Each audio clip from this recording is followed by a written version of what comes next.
हे हे हे हे हे हे। चलो बच्चों, एक बार फिर से हम लोग अपनी ऑनलाइन क्लास को स्टार्ट करते हुए आगे हेडिंग पढ़ते हैं। लास्ट हम लोगों ने एंजॉय किया था ब्रिजोबरिक इफेक्ट, उसके बहुत से पार्ट हम लोगों ने देखे, प्लस और माइनस का ऑर्डर। होप तो आप लोगों ने सब तैयार कर लिया होगा। आप लोग अच्छे से मन लगा के पढ़ रहे हो, नहीं पढ़ रहे हो? अभी लॉकडाउन चल रहा है, समय मिल रहा है, अच्छे से रिविजन कर लो। एग्जाम कैंसिल नहीं हो रहा है, थोड़े समय बाद हो जाएगा, कोई दिक्कत नहीं है, लेकिन एग्जाम क्वालिफाई करना है और इस बार ही अपना रिजल्ट निकालना है हम लोग को। ये ज्यादा जरूरी चीज है, ठीक है? अच्छे से मन लगा के पढ़िए। जितना भी रिवीजन करवा सकते हैं वो रिवीजन करवा रहे हैं, उसको अच्छे से देखिए, एंजॉय कीजिए। बाकी अपनी स्टडीज सब चारों सब्जेक्ट अपना जो भी है, 3 सब्जेक्ट 4 सब्जेक्ट जिसका जो सब्जेक्ट है वो अपना अच्छे से पढ़ो। इंजीनियरिंग वालों के 3 सब्जेक्ट, मेडिकल वालों के लिए 4 सब्जेक्ट, उसको एकदम अच्छे से पढ़िए। सभी चीजों का अच्छे से रिवीजन कीजिए, जिससे कि आप अपने एग्जाम में अच्छे से अच्छा नंबर स्कोर कर सके, ठीक है? तो चलिए अब हम लोग अगले हेडिंग पढ़ने जा रहे हैं, hyper conjugation effect. Hyper conjugation को ही हम लोग कई नाम से जानते हैं, जैसे नो बॉन्ड रेजोनेंस भी कहा जाता है इसको, ठीक है? अब रेजोनेंस क्या होता है हम लोग ने पढ़ लिया है, तो यहाँ पर इस वर्ड का मतलब हमें नो बॉन्ड समझना है, रेजोनेंस क्या है ये हम लोग को समझ में आ चुका है, ठीक है? दूसरा, इसको हम लोग दूसरा नाम देते हैं सिग्मा पाई कंजुगेशन। क्या कहते हैं भाई? सिग्मा पाई कंजुगेशन कहते हैं। क्या कहते हैं? सिग्मा पाई कंजुगेशन कहते हैं। No bond resonance, sigma pi conjugation, और तीसरा नाम है इसका बैकर नाथन इफेक्ट, ठीक है?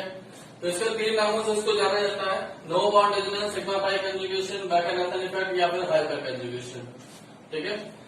अब ये बेसिकली होता क्या है, तो हम लोग देखते हैं कि ये एक तरीके का स्टेबलाइजिंग इफेक्ट है। स्टेबलाइजिंग इफेक्ट, बाकी इफेक्ट क्या है? स्टेबलाइजिंग है नहीं, वो भी स्टेबलाइजिंग इफेक्ट है। तो यहां पर हम लोग देखते हैं कि ये ऑपरेट कहां होता है। तो अगर हमारा कोई कार्बोकेटायन है या फिर कार्बन और इलेक्ट्रॉन है या फिर कार्बन कार्बन मल्टीपल बॉन्ड है, carbocation in case of carbocation free radical और carbon carbon double bond alkene के केस में एप्लीकेबल होता है। यहां पर हम लोग को सबसे पहले ढूंढना है कि इट रिक्वायर अल्फा हाइड्रोजन। अब इसका क्या मतलब है? अगर हम देख रहे हैं कि हमारा एक एल्काइल ग्रुप है, एल्काइल ग्रुप अटैच है कार्बन कंटेनिंग पॉजिटिव चार्ज और इलेक्ट्रॉन या पाई इलेक्ट्रॉन, पाई बॉन्डेड कार्बन को हम पाई इलेक्ट्रॉन कह सकते हैं। तो ये जो एल्काइल ग्रुप है, इस एल्काइल ग्रुप की हमें तलाश है पहले तो, एल्काइल ग्रुप, ठीक? लेकिन इस एल्काइल ग्रुप के पास भी हमारा एक हाइड्रोजन होता है, उसी को हम लोग क्या नाम देंगे? अल्फा हाइड्रोजन का। तो हम कुछ ऐसे बना सकते हैं कि हमारा जो पॉजिटिव चार्ज कार्बन है या ऑड इलेक्ट्रॉन कार्बन है या पाई बॉन्डेड कार्बन है, उससे अटैच कार्बन को हम लोग नाम देंगे अल्फा कार्बन का, और उससे अटैच हाइड्रोजन को हम लोग नाम देते हैं अल्फा हाइड्रोजन का। तो सबसे पहले हमें अल्फा हाइड्रोजन छांटने के लिए अल्फा कार्बन छांटना जरूरी है, ठीक है? अल्फा कार्बन, उसके बाद अल्फा हाइड्रोजन। अब जैसे हम लोग पहचान लेते हैं सर अल्फा हाइड्रोजन क्या होता है, अल्फा कार्बन क्या होता है? कुछ नहीं ऐसा है, बहुत ज्यादा टफ नहीं है। इसको थोड़ा सा हम लोग समझे कि अगर मान लो कि हम आपको कंसिडर कर रहे हैं, तो आपसे अटैच कार्बन जो है वो क्या है? Alpha carbon. उससे अटैच कार्बन बीटा कार्बन, उससे अटैच गामा डेल्टा ओमेगा, इस तरीके से चलता जाएगा। हमें सबसे मतलब नहीं है। जो भी हमारा कंसर्न कार्बन है, कोई भी कंसर्न कार्बन है, उससे अटैच कार्बन को हम लोग क्या नाम देंगे? अल्फा कार्बन का, और उससे अटैच हाइड्रोजन को हम लोग क्या नाम देंगे? अल्फा हाइड्रोजन का। आया समझ में? तो it require alpha hydrogen. Alpha hydrogen की पहले तलाश करनी है। जितने ज्यादा अल्फा हाइड्रोजन होंगे, higher the number of alpha hydrogen, higher greater will be greater will be hyperconjugation. ठीक है, हाइपर कंजुगेशन इफेक्ट, उतना ही ज्यादा हाइपर कंजुगेशन इफेक्ट लग रहा होगा। जितने ज्यादा अल्फा हाइड्रोजन होंगे उतने ज्यादा हाइपर कंजुगेशन इफेक्ट लगेगा। हम लोग ये कह सकते हैं कि number of hyper conjugating structure, hyper conjugating structure की अगर हम बात करें तो ये प्रोपोर्शनल में होता है नंबर ऑफ अल्फा हाइड्रोजन के। ठीक है, जितने ज्यादा अल्फा हाइड्रोजन होंगे तो उतने ज्यादा हाइपर कंजुगेटिंग स्ट्रक्चर बनेंगे, उतनी ही ज्यादा क्या हो जाएगी, स्टेबिलिटी हो जाएगी। तो इस बात को हमें ध्यान रखना है। ठीक है, अब हम लोग एक एक करके सारे केसेस डिस्कस कर रहे हैं, लेकिन अभी चलो अभी हमने आपके लिए क्वेश्चन बनाए कि ये ढेर सारे स्ट्रक्चर्स आपको दिए हुए हैं और इनमें आपको नंबर ऑफ अल्फा हाइड्रोजन छांटना है कि सर हर मॉलिक्यूल में कितने अल्फा हाइड्रोजन है, उसके सामने उसको लिखना है। अच्छे से नोट कर ले, पहले वीडियो को पॉज करें, फिर बताएं मुझे क्या आंसर आ रहा है। कर लिया सबने? अब चलो देखते हैं।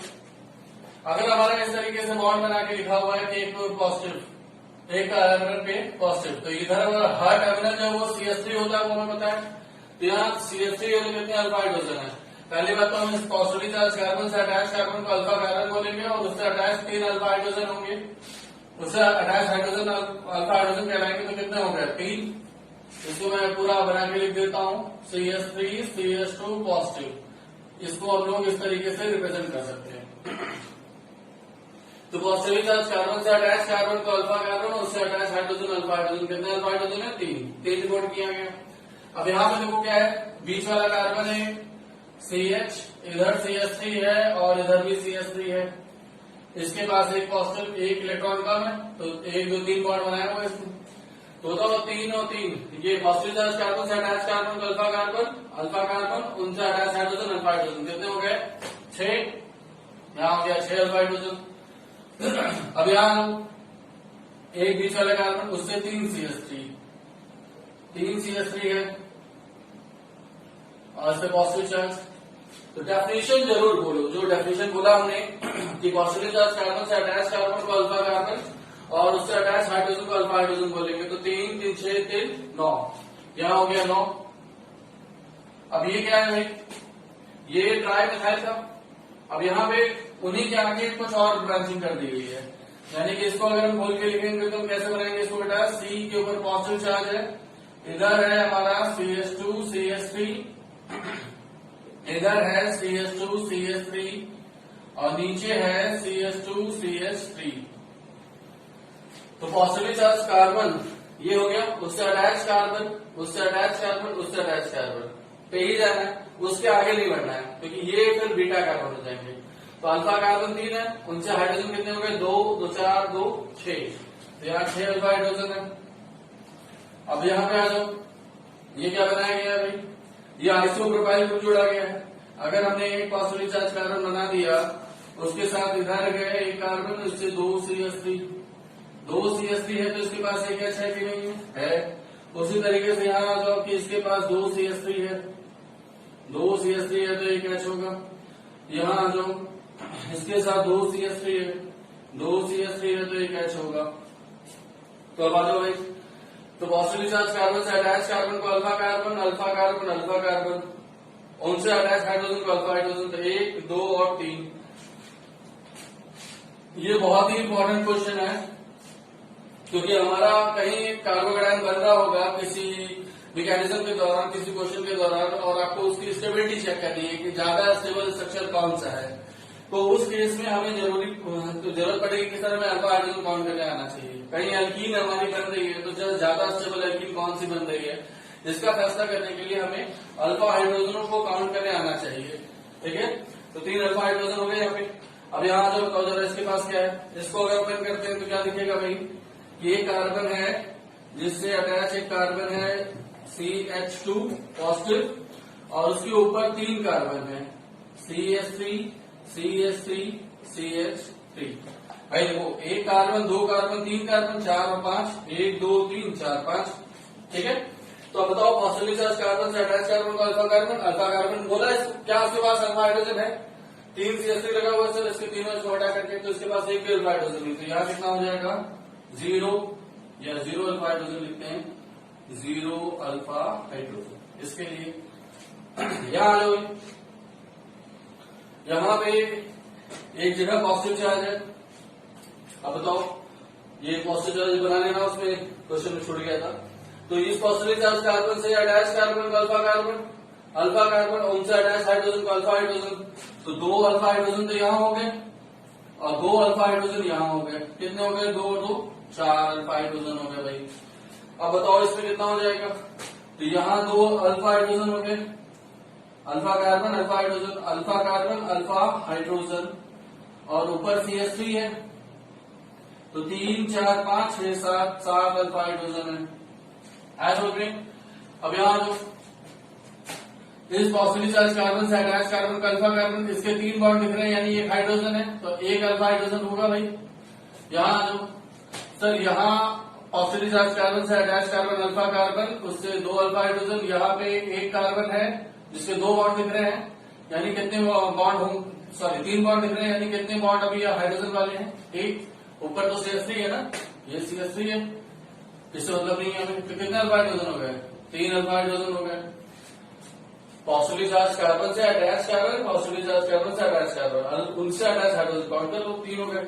अब यहाँ दो, तो 3 6 और 2, यहाँ पे 8 अल्फा हाइड्रोजन हो जाएंगे। यहाँ पे और इलेक्ट्रॉन कंटेनिंग कार्बन से अटैच कार्बन को अल्फा कार्बन, ये CH3 है, तो 3 अल्फा हाइड्रोजन यहाँ हो जाएगा। बोलो भाई, वैसे ही केस है, यही वाला केस है, ठीक।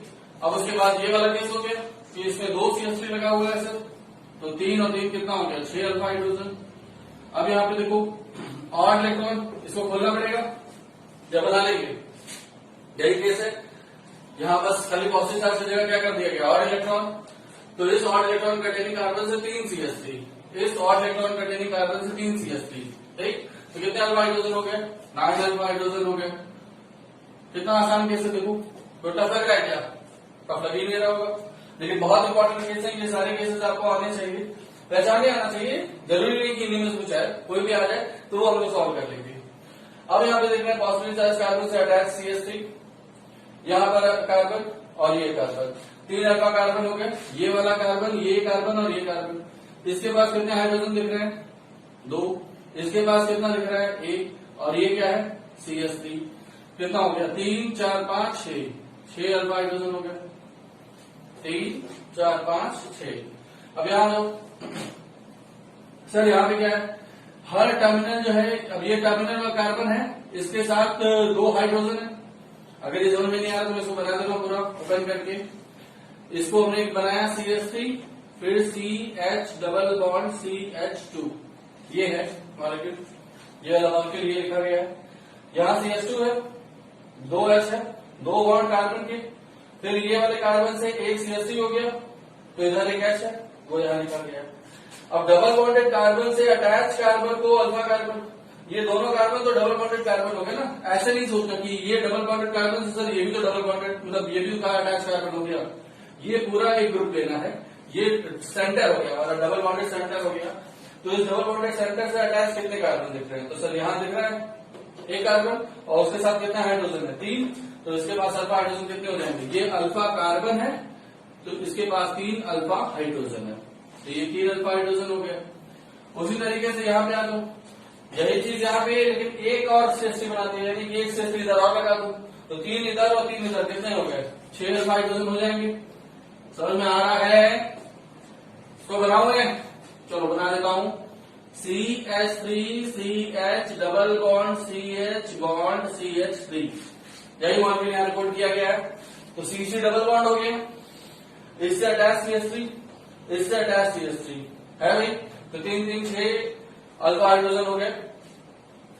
अब यहाँ ये हमारा डबल बॉन्डेड सेंटर हो गया, इससे अटैच एक कार्बन एक कार्बन एक कार्बन, और ये टर्मिनल कार्बन है तो इनसे CH3 है, तो 3 3 6 3 9, इसको डायरेक्टली मैं लिख रहा हूँ 9 अल्फा हाइड्रोजन। समझ में आ रहा होगा, बोलो भाई। अगर हम इसको नहीं ओपन किया, चलो इसको ओपन करके दिखाते हैं। C डबल बॉन्ड C लिखा जाएगा इन दोनों को, ऊपर एक CH3 हो गया, एक CH3 इधर हो गया, एक CH3 इधर हो गया और एक CH3 इधर हो गया। तो कितने हो गए भाई? 3 3 6 3 9 3 12। डबल बॉन्डेड कार्बन से अटैच कार्बन को अल्फा कार्बन, उससे अटैच हाइड्रोजन को अल्फा हाइड्रोजन। तो 3 3 6 3 9 3 12, 12 अल्फा हाइड्रोजन है कि नहीं है? 12 अल्फा हाइड्रोजन है सर, कोई दिक्कत? अब डबल बॉन्डेड कार्बन से अटैच कार्बन को अल्फा कार्बन, उनसे अटैच हाइड्रोजन को अल्फा हाइड्रोजन। तो 2 अल्फा हाइड्रोजन इधर और 2 अल्फा हाइड्रोजन इधर। कितना हो गया? 2 और 2 4 अल्फा हाइड्रोजन हो गया। बोलो भाई। अब उसके बाद में तो यहाँ पे डबल बॉन्डेड कार्बन से अटैच कार्बन को अल्फा कार्बन, उससे attach alpha hydrogen. Double bonded carbon से attach carbon CH3, double bonded carbon से अटैच कार्बन और उससे अटैच हाइड्रोजन। बोलो अल्फा कार्बन यहाँ पे कल कितने हो गए? ये भी अल्फा कार्बन हो जाएगा, ये भी अल्फा कार्बन हो जाएगा, ये भी अल्फा कार्बन हो जाएगा। सबके हाइड्रोजन काउंट कर लो। 3 4 5 6 7, 7 अल्फा हाइड्रोजन। अब आ जाओ यहाँ पे अगले में। तो सर एक CH3 और किया, यहाँ वाले दोनों हाइड्रोजन काउंट होंगे, यहाँ वाले दोनों हाइड्रोजन काउंट होंगे, एक CH3 काउंट होगा और एक CH3 ये काउंट होगा। कितना हो गया बेटा? जरा जोड़ के बताओ। 3 3 6 के बाद 7 8 9 10, 6 4 10, 10 अल्फा हाइड्रोजन हो गए। आ रहा है समझ में सबको? आ रहा है? चलो अब अगला देखते हैं। C डबल बॉन्ड C है, ये तो CH2 है। CH2 के पास तो कोई अल्फा कार्बन ही नहीं है, तो अल्फा हाइड्रोजन नहीं होगा। लेकिन इस वाले CH3 के पास तो है, इधर और इधर। तो कितने हो गए? यहाँ पर हो गया 2 अल्फा हाइड्रोजन, यहाँ पे हो गया 2 अल्फा हाइड्रोजन। तो कितने हो गए? 4 अल्फा हाइड्रोजन हो गए सर। बोलो भाई। अब आ जाओ यहाँ पे। सर डबल बॉन्डेड कार्बन है, उससे अटैच कार्बन अल्फा कार्बन, इधर भी अल्फा कार्बन, इधर भी अल्फा कार्बन। बोलो कितने अल्फा कार्बन है? अगर अल्फा कार्बन पूछे तो 4 अल्फा कार्बन है कि नहीं है? और उनके साथ इधर 2 हाइड्रोजन, इधर 2 हाइड्रोजन, इधर 2 हाइड्रोजन और इधर 2 हाइड्रोजन। कितने हाइड्रोजन हो गए बेटा? 1 2 3 4 5 6 7 8, 8 अल्फा हाइड्रोजन। बोलो भाई हो जाएगा। अब यहां आ जाओ कि यहाँ पे सर कितना अल्फा हाइड्रोजन है? काउंट करो। 2 2 4 2 6 2 8। मैं डायरेक्टली लिख रहा हूँ 8 अल्फा हाइड्रोजन। चलेगा भाई? इसी तरह बना लेना। 2 हाइड्रोजन यहाँ पे, 2 हाइड्रोजन यहाँ पे, इस डबल बॉन्डेड कार्बन से अटैच कार्बन से अटैच हाइड्रोजन अल्फा हाइड्रोजन। उसी तरीके से यहाँ पे तो 2 2 4 2 6 2 8, 8 अल्फा हाइड्रोजन। अब ये वाला क्वेश्चन आपको करो, बताओ कितना आया? पॉजिटिवली चार्ज कार्बन से अटैच कार्बन को अल्फा कार्बन, उससे अटैच हाइड्रोजन 2, यहां तक 2, यहां पर आ जाओ इस डबल बॉन्ड से। डबल बॉन्डेड कार्बन से अटैच कार्बन को अल्फा कार्बन, उससे attach hydrogen alpha hydrogen. Double bonded carbon से अटैच कार्बन अल्फा कार्बन, उससे अटैच हाइड्रोजन अल्फा हाइड्रोजन।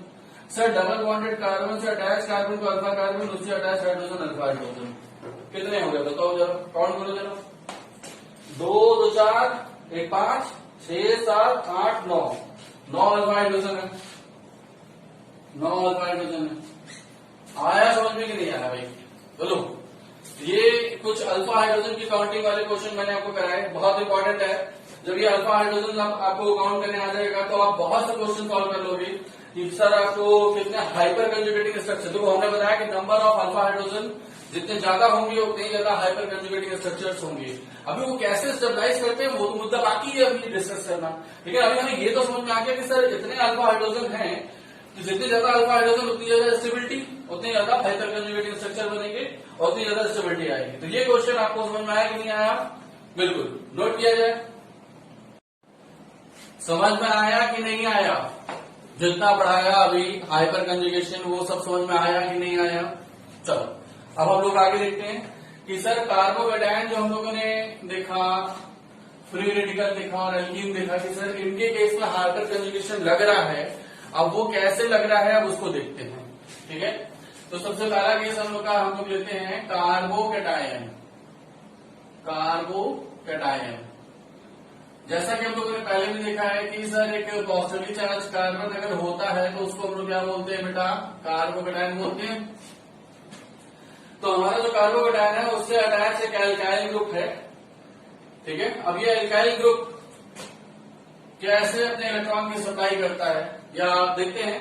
पहले यहाँ इनका हाइब्रिडेशन बताओ, सबसे पहले हाइब्रिडेशन बताओ। 3 हाइड्रोजन के साथ और एक ये कितने बॉन्ड बनाए हैं इसने? 4 सिग्मा। 2 हाइड्रोजन के साथ और एक ये कितने सिग्मा होंगे? 3 सिग्मा। 3 सिग्मा की वजह से इसका हाइब्रिडेशन क्या आएगा? sp2। 4 सिग्मा की वजह से इसका हाइब्रिडेशन क्या आएगा?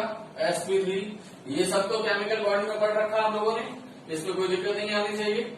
4 सिग्मा पे हाइब्रिडेशन sp3, 3 सिग्मा में हाइब्रिडेशन sp2। अब उसके बाद अगर हम देख रहे हैं कि सर यहाँ परसेंटेज ऑफ s कितना है? 33.33%। यहाँ 4 सिग्मा है तो एक s का कंट्रीब्यूशन कितना आएगा? 25% s कैरेक्टर, 33.33% s कैरेक्टर। अब बताओ ज्यादा कहाँ है? सर ये ज्यादा हो गया। तो हम देखते हैं कि सर 2 अलग अलग एलिमेंट हो तो इलेक्ट्रोनेगेटिविटी में डिफरेंस होगा। 2 अलग अलग एलिमेंट हो तो उनमें इलेक्ट्रोनेगेटिविटी में डिफरेंस होगा, लेकिन सर एक ही एलिमेंट हो तो उसमें भी इलेक्ट्रोनेगेटिविटी में डिफरेंस आ सकता है। डिपेंड करता है कि sir percentage of S character ज्यादा किसका है। तो ये वाला कार्बन ज्यादा इलेक्ट्रोनेगेटिव हो गया और ये वाला कार्बन जो है वो कम इलेक्ट्रोनेगेटिव हो गया। तो ज्यादा इलेक्ट्रोनेगेटिव कार्बन कम इलेक्ट्रोनेगेटिव कार्बन से कह रहा है कि भैया अपना इलेक्ट्रॉन मुझे डोनेट करो। तो कैसे डोनेट करता है? यही कहानी क्या है? Hyper conjugation. अब हम देख रहे हैं कि हमारे पास CH3 है, उससे अटैच एक CH2 है जिसके ऊपर क्या है? पॉजिटिव चार्ज है। अब ये कार्बन इस कार्बन से कह रहा है कि भाई मुझे इलेक्ट्रॉन सप्लाई करो। तब इसने देखा कि भाई हम कार्बन से CH3 के मुताबिक इंडक्टिव से तो डोनेट कर ही रहे हैं, लेकिन इनकी स्टेबलाइजेशन जो है वो और मांगा जा रहा है। तो एक इसने अल्टीमेट रास्ता निकाला कि इस पाई इलेक्ट्रॉन जो यहाँ पे है, सॉरी पाई इलेक्ट्रॉन बोल रहा हूं मैं, सिग्मा इलेक्ट्रॉन, ये इलेक्ट्रॉन पेयर दिखाई दे रहा है। इस बॉन्ड के 2 इलेक्ट्रॉन पेयर जो है वो इलेक्ट्रॉन पेयर जो वो मैंने बना दिए, इसको पूरा उठा के यहाँ शिफ्ट कर देता है। तो क्या रिजल्ट हो गया? देखो ये मैंने किसका साइन बनाया? रेजोनेंस का साइन बनाया, क्योंकि ये नो बॉन्ड रेजोनेंस कहलाता है। अब ये क्यों कहलाता है नो बॉन्ड रेजोनेंस? ये चीज देखते हैं हम लोग। अब जैसे ही इलेक्ट्रॉन पेयर मिला तो इसका पॉजिटिव चार्ज रहेगा, खत्म हो जाएगा। लेकिन ये H जो था वो तो बेचारा, उसने कहा कि अरे भाई मेरा इलेक्ट्रॉन कहाँ गया? मेरा इलेक्ट्रॉन उठा करके तुमने इसको दे दिया, तो मेरे साथ तो तुम्हारी कोई रिश्तेदारी ही नहीं रही, ठीक है ना। तुम्हारे बीच का रिश्ता जो था वो खत्म हो गया। तो फिर इसने कहा कि भाई ऐसा हो ही नहीं सकता कि तुम्हारी मेरी रिश्तेदारी खत्म हो जाए, क्या बात कर रहे हो? तो कहा देखो तुमने मेरा इलेक्ट्रॉन उठा के दे दिया। तो उसने कहा कि क्या बात कर रहे हो, देखो है। तभी दूसरा हाइड्रोजन था वो चिल्लाने लगा, अरे अब क्या किया तुमने? मेरा इलेक्ट्रॉन उठा के दे दिया। अभी तो ये चिल्ला रहा था, अब ये शांत हो गया। अब ये चिल्लाने लगा, अरे तुमने मेरा इलेक्ट्रॉन उठा के दे दिया। क्यों? क्योंकि भाई इधर भी मदद करनी है। तो इसने कहा कि तुम्हारे मेरे बीच में अब कोई रिलेशन नहीं है, तो मैं जा रहा हूं। इस हाइड्रोजन ने कहा क्या बात कर रहे हो, ऐसे थोड़ी ना जाने देंगे। तो इसने फिर से उसको फटाफट जोड़ा और यही काम क्या किया, दूसरे हाइड्रोजन के साथ, फिर तीसरे हाइड्रोजन के साथ कर दिया। अब ये हाइड्रोजन चलाने लगा, तो फिर उसके बाद ये फटाफट इसमें कन्वर्ट हुआ, फिर ये आगे बढ़ा, फिर ये पीछे गया, फिर ये आगे बढ़ा, फिर ये पीछे गया। इस तरह ये घूमता रहेगा। ये रेजोनेंस है कि नहीं है? सब एक दूसरे में कन्वर्ट हो रहे हैं, तो रेजोनेंस है। लेकिन सर ये रेजोनेंस एक ऐसा रेजोनेंस है जहां पर कोई बॉन्ड नहीं है, यहाँ कोई बॉन्ड नहीं है, यहाँ कोई बॉन्ड नहीं है। तो इस वजह से इसको नाम दिया गया नो बॉन्ड रेजोनेंस का, ठीक है। इसको क्या नाम दिया हम लोगों ने? No bond resonance. इसको हमने नाम दिया नो बॉन्ड रेजोनेंस का।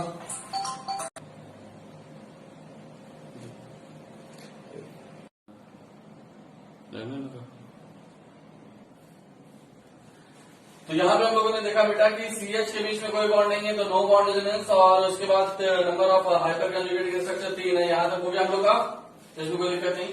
अब उसके बाद हमने ये 4 स्ट्रक्चर बनाए और इसमें पूछा कि भाई ज्यादा स्टेबिलिटी किस कार्बोकेटायन की है, या सबसे पहले अल्फा हाइड्रोजन काउंट कर लो।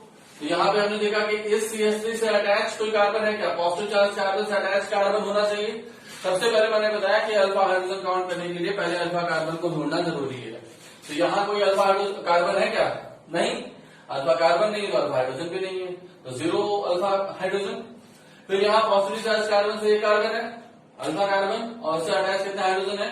Alpha hydrogen. फिर यहाँ कितने हो गए? 6। यहाँ कितने हो गए? Positive charge. अच्छा, इस वाले हाइड्रोजन को भी कुछ लोग काउंट कर रहे होंगे 7 अल्फा हाइड्रोजन हो गए सर, वो गलत है। हमारा पॉजिटिव चार्ज कार्बन से अटैच हाइड्रोजन को नहीं काउंट करना है, पॉजिटिव चार्ज कार्बन से अटैच कार्बन को और फिर उसके बाद उनसे अटैच हाइड्रोजन को काउंट करना है। तो यहाँ पे कितने हो गए बताओ? 3 3 6 3 9, बोलो भाई, तो 9 अल्फा हाइड्रोजन। तो अगर हम इन कार्बोकेटायन में स्टेबिलिटी ऑर्डर की बात करें कि स्टेबिलिटी ऑर्डर क्या आ जाएगा? स्टेबिलिटी ऑर्डर ऑफ कार्बोकेटायन, तो ये कार्बन जो है इसको हम लोग बोलते हैं 3 डिग्री, 3 डिग्री कार्बोकेटायन बोलते हैं। इसको हम लोग बोलते हैं 2 डिग्री कार्बोकेटायन। इसको हम लोग बोलते हैं, चूंकि एक कार्बन से अटैच है तो 1 डिग्री, 2 कार्बन से अटैच है 2 डिग्री, 3 कार्बन से अटैच है तो 3 डिग्री। तो स्टेबिलिटी ऑर्डर ऑफ कार्बोकेटायन क्या आएंगे बेटा? 3 वाले में सबसे ज्यादा 9 हाइड्रोजन कंजुगेटिंग स्ट्रक्चर बनेंगे, तो 3 डिग्री C प्लस, उसके बाद 2 डिग्री C प्लस, उसके बाद 1 डिग्री C प्लस, और सबसे लीस्ट स्टेबल कौन है? CH3 plus. आया समझ में? तो इन कार्बोकेटायन में स्टेबिलिटी ऑर्डर हम फाइंड कर लेंगे कि 3 डिग्री कार्बन सबसे ज्यादा स्टेबल है, 2 डिग्री उससे कम, 1 डिग्री उससे कम, और CH3 प्लस सबसे कम स्टेबल है। अब यहाँ पे एक चीज हम लोग को ध्यान देना है, एक जो बढ़िया क्वेश्चन यहाँ बनता है, अब उसकी बारी है। वो बढ़िया क्वेश्चन क्या है कि सर हम इस H की जगह अगर D कर दें तो क्या इफेक्ट आएगा? अगर हम CH3 की जगह CD3 कर दें तो क्या इफेक्ट आएगा? अब बताओ, CH बॉन्ड स्ट्रॉन्ग होता है या CD बॉन्ड स्ट्रॉन्ग होता है? अगर हम बॉन्ड स्ट्रेंथ की बात करें, बॉन्ड स्ट्रेंथ की बात करें तो किसकी स्ट्रेंथ ज्यादा है? CD बॉन्ड ज्यादा स्ट्रॉन्ग होगा या CH बॉन्ड ज्यादा स्ट्रॉन्ग होगा? तो जाहिर सी बात है कि सभी का आंसर यही आ रहा होगा कि CD बॉन्ड की स्ट्रेंथ ज्यादा होगी, CH बॉन्ड की स्ट्रेंथ कम होगी। तो अगर हमारा CD बॉन्ड यहाँ ज्यादा स्ट्रॉन्ग बना तो क्या उसका सिग्मा इलेक्ट्रॉन यहाँ ट्रांसफर करने में आसानी होगी या डिफिकल्टी होगी? ये बताओ, उसका जो सिग्मा इलेक्ट्रॉन उसको शिफ्ट करना आसान होगा या डिफिकल्ट होगा? कोई बॉन्ड अगर स्ट्रॉन्ग है तो तोड़ने में हमें ज्यादा एनर्जी देनी पड़ेगी, तो सर वहां से इसको शिफ्ट करना मुश्किल हो जाएगा। यानी कि अगर हमने CH3 की जगह CD3 कर दिया तो वहां हाइपर कंजुगेशन हमें ज्यादा दिखेगा या कम दिखेगा? तो आंसर आया कम दिखेगा। ये बात हमें ध्यान रखना जरूरी है, ठीक है। अब हम लोग कुछ क्वेश्चन देखते हैं इसके बेस। चलिए मैं इसको मिटा देता हूं।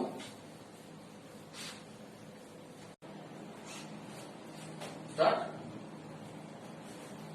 चलो, अब यहां पे हम लोगों ने देखा कि बॉन्ड डिस्टेंस में CD बॉन्ड की ज्यादा और CH बॉन्ड की कम है, यानी कि अगर हम हाइपर कंजुगेशन की बात करते हैं, हाइपर कंजुगेशन की बात करें तो CD3 में ज्यादा होगा या CH3 में ज्यादा होगा?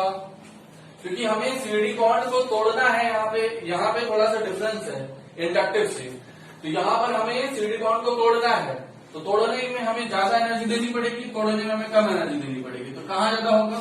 CH3 का ज्यादा होगा सर, और CD3 का क्या होगा? कम होगा। लेकिन अगर हम लोग रिकॉल करें इंडक्टिव इफेक्ट, इंडक्टिव इफेक्ट के लिए for inductive effect for hyper conjugation, तो इंडक्टिव इफेक्ट में क्या हो जाएगा कि सर CD3 के बॉन्ड ज्यादा अवेलेबल थे तो ज्यादा डोनेशन में हेल्प मिलेगी, तो CD3 में ज्यादा आपका इंडक्टिव लगेगा और CH3 में कम इंडक्टिव लग रहा होगा। तो इस बात को ध्यान रखेंगे कि सर हाइपर कंजुगेशन में हमें बॉन्ड को तोड़ करके आगे शिफ्ट करना है, तो CH3 का ज्यादा आसानी से टूटेगा बॉन्ड, CD3 का देर में टूटेगा। जबकि इंडक्टिव में अगर हम आते हैं तो इंडक्टिव में हमें बॉन्ड तोड़ना नहीं, उसी बॉन्ड को थोड़ा सा आगे शिफ्ट करना है, हाईली इलेक्ट्रोनेगेटिव एटम की थोड़ा सा आगे शिफ्ट करना है, ठीक। तो CD3 जो है वो ज्यादा आपका इलेक्ट्रॉन अवेलेबल कराएगा और CH3 जो है वो कम इलेक्ट्रॉन अवेलेबल करा रहा होगा। आया समझ में कुछ? चलो अब इसमें कुछ क्वेश्चन करते हैं हम लोग।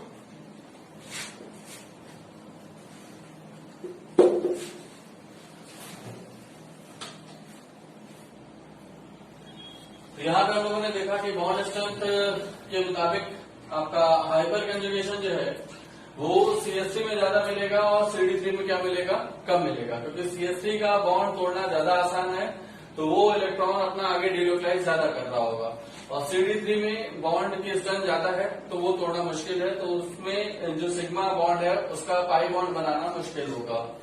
लेकिन अगर हम फ्लैशबैक में जाएं और इंडक्टिव इफेक्ट के बारे में देखें कि इंडक्टिव इफेक्ट में ऐसा कुछ हुआ था क्या भाई, तो इंडक्टिव इफेक्ट में हम लोगों ने देखा था कि CD3 जो है उसमें जो इलेक्ट्रॉन है वो ज्यादा अवेलेबल होते हैं एज कम्पेयर टू CH3 के, क्योंकि वहां पे जो ऑर्डर था वो ड्यूटेरियम ज्यादा होता है प्रोटियम से, तो CD3 के इलेक्ट्रॉन चूंकि वही अवेलेबल है तो ज्यादा मिल रहे होंगे, और जो आपका प्रोटियम के हाइड्रोजन के जो इलेक्ट्रॉन है वो कम मिल रहे होंगे। तो इंडक्टिव इफेक्ट और हाइपर कंजुगेशन में यहाँ पे डिफरेंस आता है। इसके बेसिस पे कुछ क्वेश्चन है वो करते हैं हम लोग।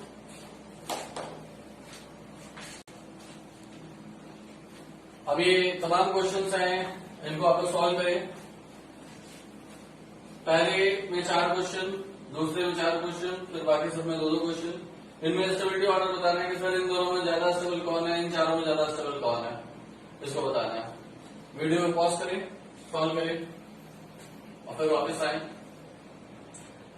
तो यहाँ पे हम लोग देख रहे हैं कि सर पॉजिटिवली चार्ज कार्बन से अटैच कार्बन को अल्फा कार्बन और उससे अटैच 3, 3, 6, 3, 9 अल्फा हाइड्रोजन है, 9 अल्फा हाइड्रोजन।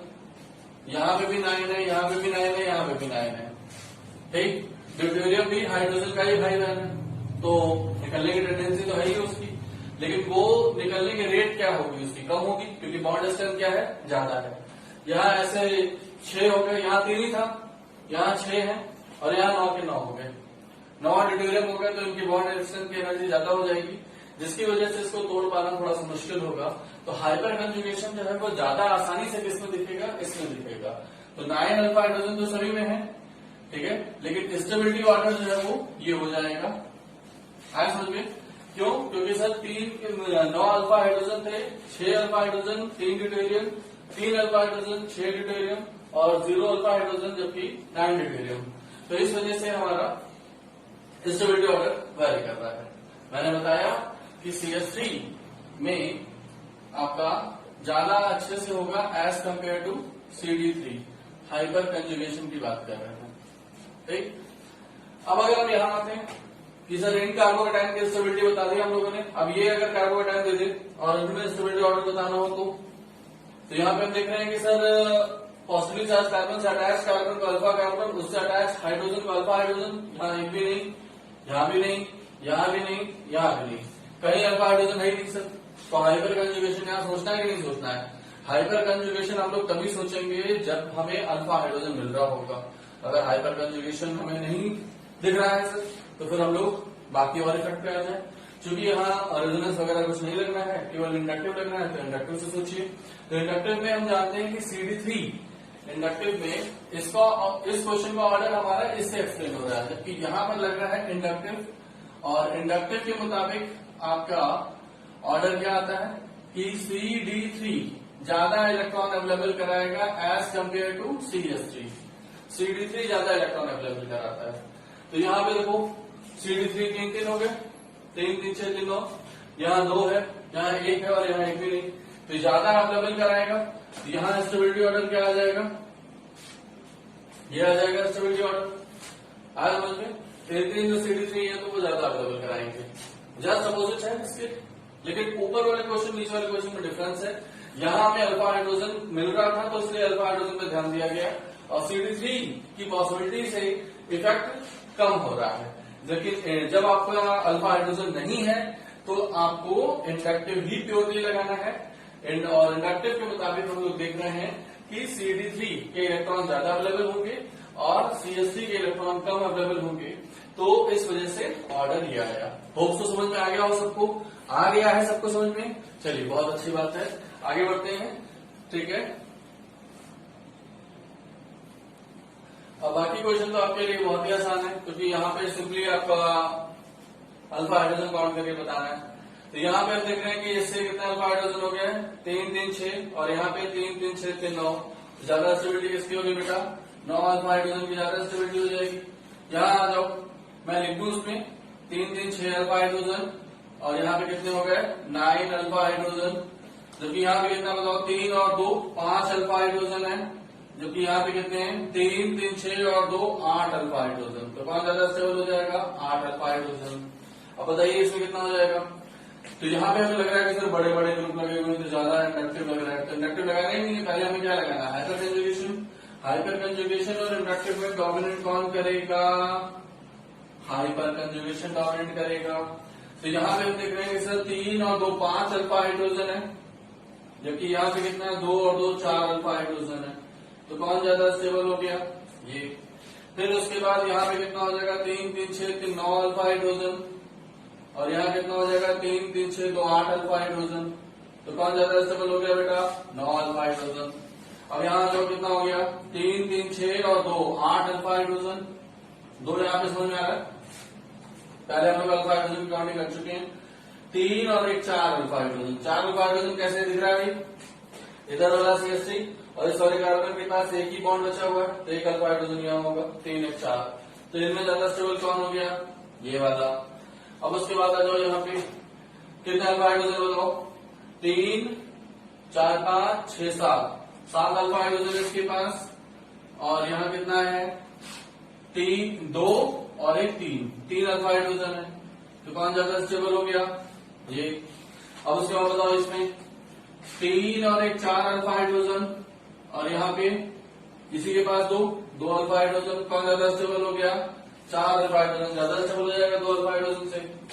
यहाँ आ जाओ 2 2 4 5 6 7 अल्फा हाइड्रोजन, और यहाँ पे 1 अल्फा हाइड्रोजन। कौन ज्यादा स्टेबल है 7 alpha hydrogen is more stable then 1 alpha hydrogen.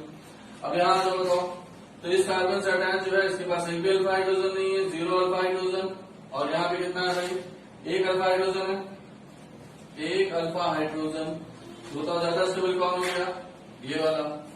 यहाँ आ जाओ भाई 2 2 4 और 1 5 अल्फा हाइड्रोजन।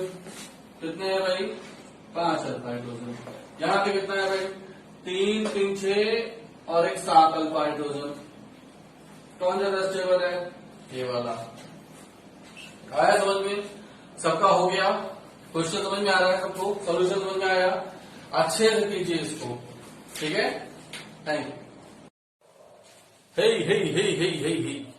हेलो बच्चों, हम लोगों ने लास्ट कहां तक देख लिया था, कार्बोकेटाइन तक देख लिया था कि हाइपर कंजुगेशन का इफेक्ट कार्बोकेटाइन पे कैसे लग रहा है। उसके बेस्ड कुछ क्वेश्चन किया हम लोगों ने, और अब हम लोग अपना कॉन्सेप्ट आगे बढ़ाते हैं। हाइपर कंजुगेशन फ्री रेडिकल पे कैसे लगता है ये देखते हैं। तो अगर हम फ्री रेडिकल की बात करते हैं,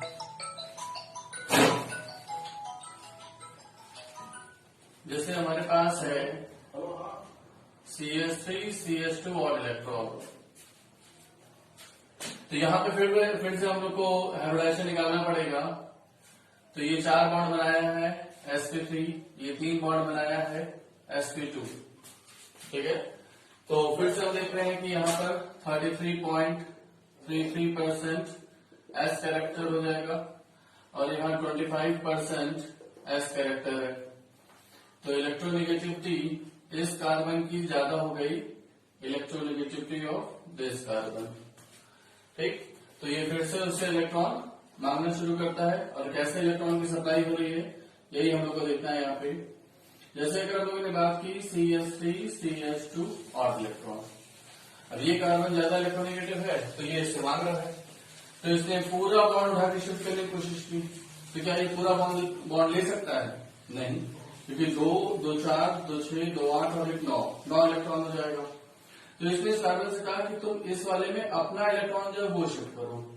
हाफ हेडेड एरो बनाया गया है, सिंगल इलेक्ट्रॉन के ट्रांसफर को शो कर रहा है। इधर से इसने शिफ्ट किया, और ये जो एक इलेक्ट्रॉन था वो इस H पे छोड़ दिया गया। तो क्या रिजल्ट हो गया भाई, HCH डबल बॉन्ड CH2, और इस H के ऊपर क्या हो गया बेटा है और इलेक्ट्रॉन। अब क्या होगा, ये H को वापस जोड़ा जाएगा, और यही काम किसी दूसरे H के साथ किया गया। जैसा हम लोगों ने वहां देखा था वैसे ही केस है इस H के साथ।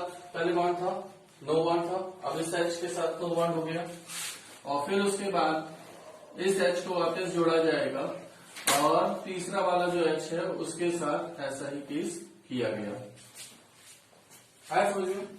तो कितने हाइपर कंजुगेटिव स्ट्रक्चर बने बेटा? 1 2 3 हाइपर कंजुगेटिव स्ट्रक्चर है और 3 अल्फा हाइड्रोजन थे।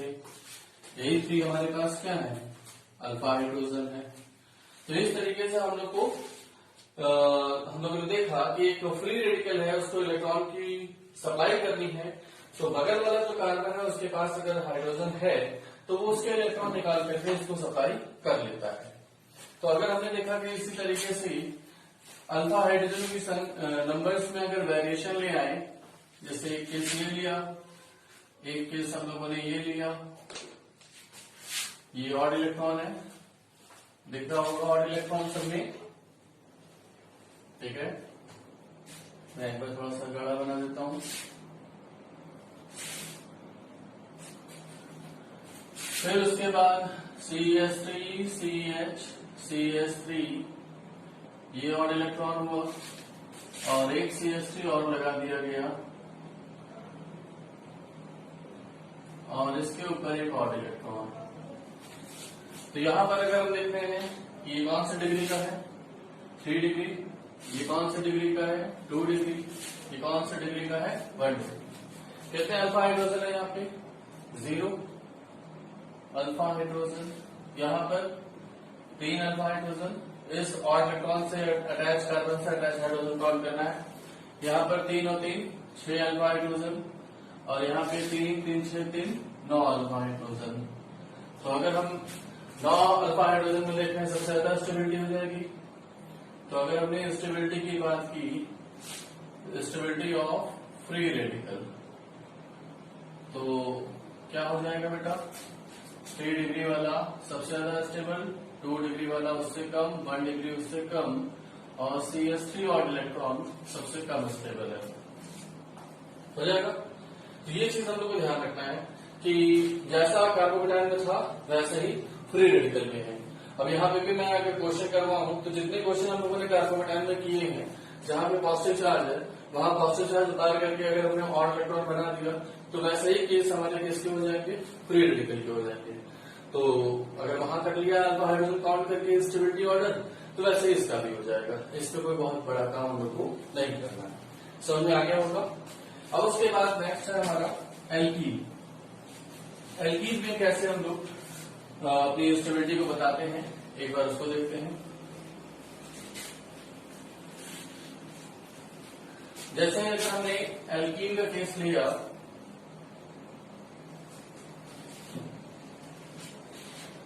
एल्कीन,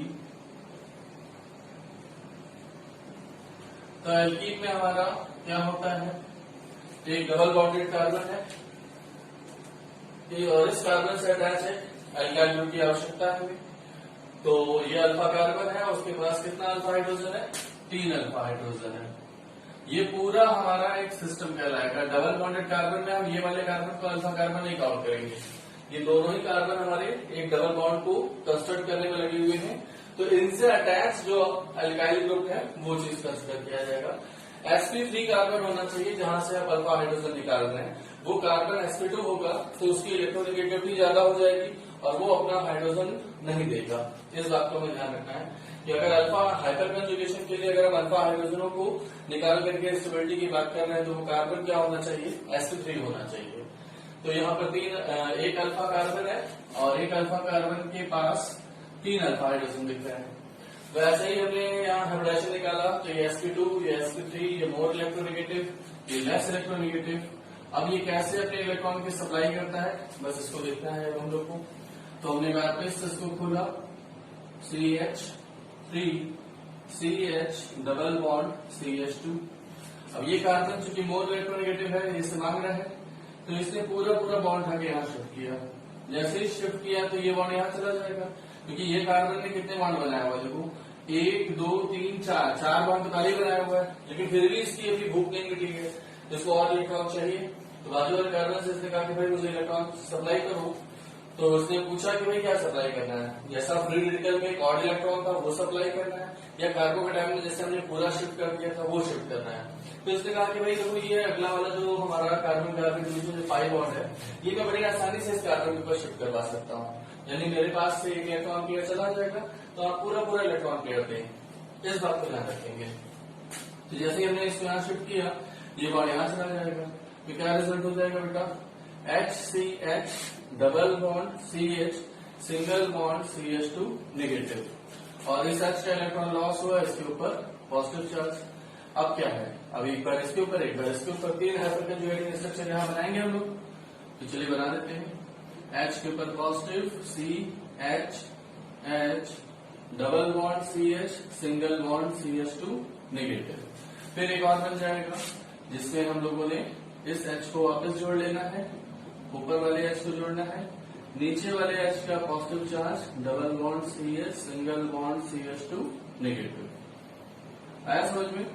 तो कितने हाइपर कंजुगेटिंग स्ट्रक्चर बने बेटा, 1 2 3, 3 हाइपर कंजुगेटिंग स्ट्रक्चर बन गए हैं, 3 हाइपर कंजुगेटिंग स्ट्रक्चर बने हैं, क्योंकि 3 अल्फा हाइड्रोजन है। आया समझ में? तो यहाँ पे हम लोग देखते हैं कि जितना ज्यादा हाइपर कंजुगेटिंग स्ट्रक्चर बनेगा उस एल्कीन को उतने ही ज्यादा इलेक्ट्रॉन पेयर मिल रहे हैं, उतने ही ज्यादा इलेक्ट्रॉन पेयर। मान लो कि एक अल्फा हाइड्रोजन होता, ये दो, इस कार्बन के पास एक अल्फा हाइड्रोजन होता, तो इस एल्कीन को ये कितने इलेक्ट्रॉन की सप्लाई आराम से करता, केवल एक की। लेकिन यहाँ 3 अल्फा हाइड्रोजन है तो 3 बार उतनी सप्लाई करने के चांसेस बढ़ गए, यानी हाइपर कंजुगेटिंग स्ट्रक्चर जितने ज्यादा बनेंगे उतनी ज्यादा स्टेबिलिटी होगी एल्कीन की। तो हमने ये कहा कि सर हाइपर कंजुगेटिंग स्ट्रक्चर ज्यादा बनेंगे मतलब ज्यादा नंबर ऑफ अल्फा हाइड्रोजन हो, तो हाइपर कंजुगेटिंग स्ट्रक्चर ज्यादा होते हैं और वहां पर स्टेबिलिटी ऑफ एल्कीन ज्यादा हो जाएगी। यहाँ हम लोग को 2 पॉइंट लिखने हैं। पहला कि greater the number of alpha hydrogen, greater the number of alpha hydrogen, greater will be stability of alkene। ठीक है, ये एल्कीन दिख रहा है, alkene, greater will be stability of alkene. और उसके बाद दूसरा पॉइंट है कि जो मोर स्टेबल एल्कीन होगी, यानी कि जिसके पास ज्यादा अल्फा हाइड्रोजन है, more stable alkene having low heat of hydration. ठीक है, तो उसका अगर हम हाइड्रेशन कराते हैं तो वो कम होगा, बल्कि हाइड्रेशन नहीं हाइड्रोजनेशन कहते हैं।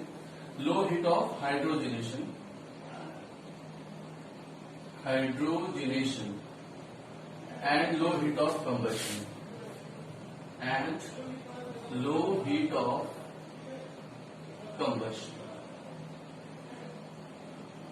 ठीक है, तो उसको जलाने में उतनी ही कम एनर्जी निकलेगी। उसका जब हाइड्रोजनेशन, उस पर हाइड्रोजन का एडिशन कराएंगे, डबल बॉन्ड पे अभी हाइड्रोजन की कमी है तो हाइड्रोजन को लाके जोड़ा जाएगा, तो उससे वो उतनी ज्यादा उत्सुकता नहीं दिखाएगा, उसकी हीट ऑफ हाइड्रोजनेशन कम होगी। मतलब ये है कि अगर देखो कोई, कैसे हम लोग इसको याद करेंगे कि मान लो 2 एल्कीन है, एक एल्कीन ज्यादा स्टेबल है, एक कम स्टेबल है। कम स्टेबल है मतलब उसके पास एनर्जी क्या है, ज्यादा है। जो कम स्टेबल होता है उसके पास एनर्जी क्या होती है, ज्यादा होती है। तो अब वो क्या करेगा कि जब वो हाइड्रोजनेशन करवाएगा तो उसके पास एनर्जी कंटेंट ज्यादा थी तो ज्यादा निकालेगा। ठीक है, और जो मोर स्टेबल है उसके पास एनर्जी कंटेंट कम है, तो उसका अगर हाइड्रोजनेशन कराया, तो वैसे तो वो डिफरेंट प्रोसेस है, लेकिन फिर भी अगर आपने हाइड्रोजनेशन कराया तो वो उसमें जो चूंकि एनर्जी कम रख रहा है तो निकालेगा भी क्या, कम एनर्जी निकालेगा। इस बात को हम लोग को ध्यान रखना है। इस पर कुछ क्वेश्चन करते हैं हम लोग। जैसे हम लोगों ने क्या किया,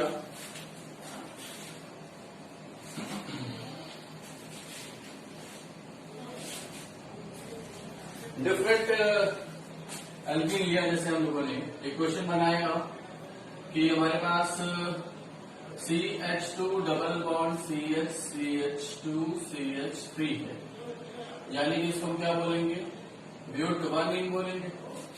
और एक हमने बनाया CH3 CH double bond CH bond CH3, तो ये क्या हो गया बेटा, ये हो गया ब्यूटोइन। ठीक, अगर हम इन पे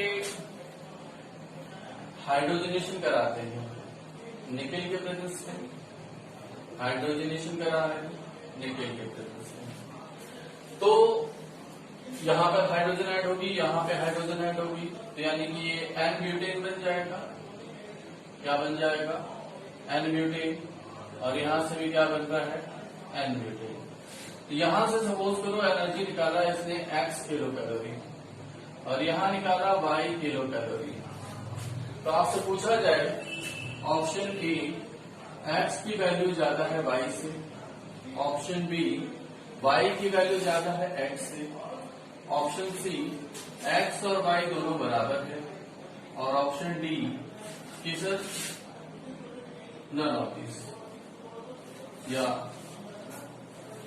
डाटा इनसफिशिएंट। तो यहां पे हम लोग देख रहे हैं कि सर क्या होगा बताइए। तो जाहिर सी बात है कि सर एल्कीन है और उस पर हाइड्रोजनेशन करने पर प्रोडक्ट नहीं बन रहा है, लेकिन यहाँ पे हम देख रहे हैं कि सर ये वाली जो एल्कीन है इसमें कितने अल्फा हाइड्रोजन है। इस डबल बॉन्डेड सिस्टम से अटैच कार्बन को अल्फा कार्बन और उससे अटैच हाइड्रोजन को अल्फा हाइड्रोजन, कितने अल्फा हाइड्रोजन दिख रहे हैं बेटा, 2 अल्फा हाइड्रोजन। जबकि यहाँ पर हम देख रहे हैं कि हमारा जो डबल बॉन्डेड सिस्टम है उससे अटैच ये दोनों अल्फा कार्बन है और उनसे अटैच 3 अल्फा हाइड्रोजन इधर, 3 अल्फा हाइड्रोजन इधर।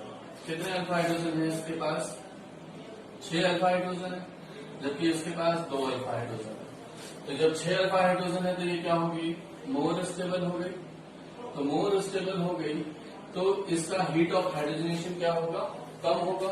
अभी तो ये बढ़ाया कि मोर स्टेबल एल्कीन का हीट ऑफ हाइड्रोजनेशन क्या होगा, कम होगा, यानी y की वैल्यू कम होगी और x की वैल्यू ज्यादा होगी। ऐसा कौन सा ऑप्शन है ये आया। अब अगर मान लो कि मैंने इसी में क्वेश्चन चेंज कर दिया कि हमारे पास सिस फॉर्म है ब्यूटोइन का, या एक ले लिया ट्रांसफॉर्म ब्यूटोइन का, और उसके बाद हमने इसका कंबशन कराया, O2 के साथ कंबशन कराया।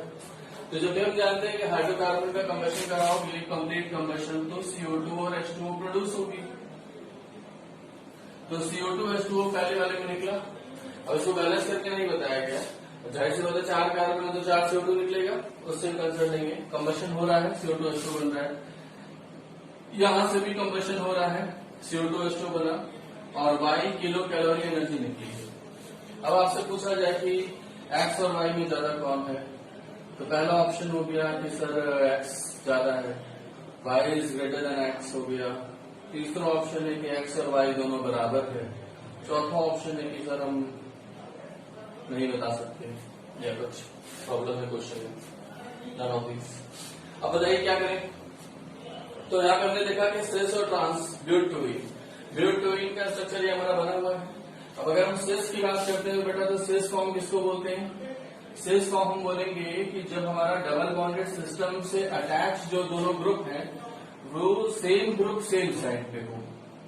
ये सब हमारा आइसोमेरिज्म में आता है, उसको हम लोग अलग से डिस्कस करेंगे, या कुछ लोगों ने पहले पढ़ रखा है तो उनको समझ में आ रहा होगा। वैसे जिनको नहीं पता वो मेरी बात पे विश्वास करें कि अगर हमारा डबल बॉन्डेड सिस्टम से अटैच जो दोनों ग्रुप हैं सेम ग्रुप, अगर वो दोनों डबल बॉन्ड के सेम साइड पे हैं, ये भी ऊपर ये भी ऊपर, तो इसको हम लोग बोलते हैं सिस। इसको क्या बोलते हैं बेटा, सिस बोलते हैं। और अगर ये दोनों एक दूसरे से दूर चले जाएं, एक दूसरे से दूर चले जाएं, इधर इसमें एक दूसरे के पास थे, यहां डिस्टेंस निकालो, सपोज करो ये डिस्टेंस क्या है L1, और यहां से इनके बीच में डिस्टेंस निकालो, ये डिस्टेंस L2। क्या L1 L2 सेम है या अलग अलग है, तो जाहिर सी बात है कि L1 L2 क्या आएगा, अलग अलग आएगा। प्लेनर सिस्टम है, एक ही प्लेन में सारे हैं, तो दोनों अगर सेम साइड है तो पास में है सिस, और दूर हो गया तो उसको क्या बोलते हैं, ट्रांस। तो यहाँ पर हमारे जो सिस और ट्रांस है, अभी फिलहाल मैं ये सब डिस्कस नहीं कर रहा हूँ, इसलिए मैं इसको हटा रहा हूँ, ठीक है। ये सब क्राइटेरिया हम लोग का है, ज्योमेट्रिकल में हम लोग इसको समझेंगे। सिस हो गया और ये क्या है, ट्रांस है, ठीक है। तो सिस और ट्रांस में ज्यादा स्टेबल कौन होगा, तो हम लोग by the knowledge of geometrical isomerism हम लोग जानते हैं कि ट्रांस जो होता है वो मोर स्टेबल होता है, ठीक है। ट्रांस वाला जो है वो मोर स्टेबल होता है, सिस वाला जो होता है वो कम स्टेबल होता है। तो अगर ट्रांस वाला मोर स्टेबल है तो मोर स्टेबल एल्कीन का हीट ऑफ कंबशन भी क्या होगा, कम होगा, यानी y की वैल्यू क्या होगी, कम होगी, और x की वैल्यू क्या होगी, ज्यादा होगी। यहाँ पे भी x is greater than y। आया समझ में? नोट करें।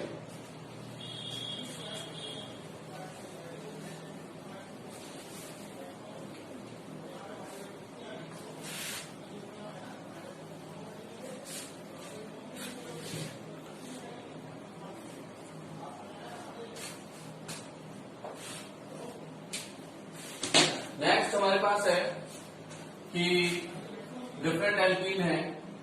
जैसे पहला है CH3 डबल बॉन्ड C के साथ CH3। दूसरा है CH3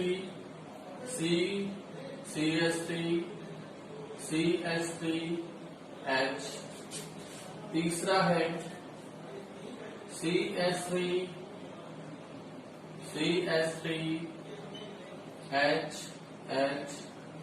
चौथा है CH3 2H। पांचवा है CH3H।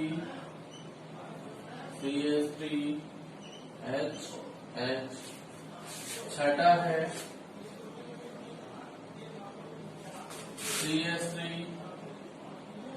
Double bond H। और उसके बाद सातवां है CH2 डबल बॉन्ड CH2, ठीक है। इतने ढेर सारे एल्कीन हमें दिया हुआ है और पूछ रहा है कि इनमें स्टेबिलिटी ऑर्डर बताइए। स्टेबिलिटी ऑर्डर क्या होगा ये बताना है। तो बताइए, वीडियो को पॉज कीजिए, सोचिए और फिर देखिए इसको क्या आंसर आ रहा है। तो हम लोगों ने देखा यहाँ पे तीसरा पहले वाले में जाहिर सी बात है सब में अल्फा हाइड्रोजन अलग अलग है, तो अल्फा हाइड्रोजन ही हमारे पास क्राइटेरिया है सोचने का। डबल बॉन्डेड सिस्टम से अटैच कार्बन को अल्फा कार्बन और उनसे अटैच हाइड्रोजन को अल्फा हाइड्रोजन बोला जाएगा। तो 4 अल्फा कार्बन हो गए, तो 3 3 6 3 9 3 12 अल्फा हाइड्रोजन है। यहाँ पर आ जाओ 3 3 6 3 9 अल्फा हाइड्रोजन है। यहाँ पर 3 3 6 अल्फा हाइड्रोजन है। यहाँ पर 6 अल्फा हाइड्रोजन है। यहाँ पर 6 अल्फा हाइड्रोजन है। यहाँ पर 3 अल्फा हाइड्रोजन है और यहाँ पर 0 अल्फा हाइड्रोजन है। तो अगर हमने अल्फा हाइड्रोजन सब निकाल लिया तो हमें स्टेबिलिटी पता चल जा रही है। लेकिन सर ये जो 6 6 6 3 आ गए इनमें क्या होगा, तो यहाँ पर हमें इनको आइडेंटिफाई करना पड़ेगा कि ये कौन सा अरेंजमेंट है। देखिए दोनों सेम ग्रुप दूर है तो इसको हम क्या बोलेंगे, ट्रांस। क्या बोलेंगे बेटा, ट्रांस। यहाँ पर दोनों सेम ग्रुप सेम साइड पे हो गए तो इसको क्या बोलेंगे, सिस। सिस और ट्रांस में ज्यादा स्टेबल कौन होता है, ट्रांस।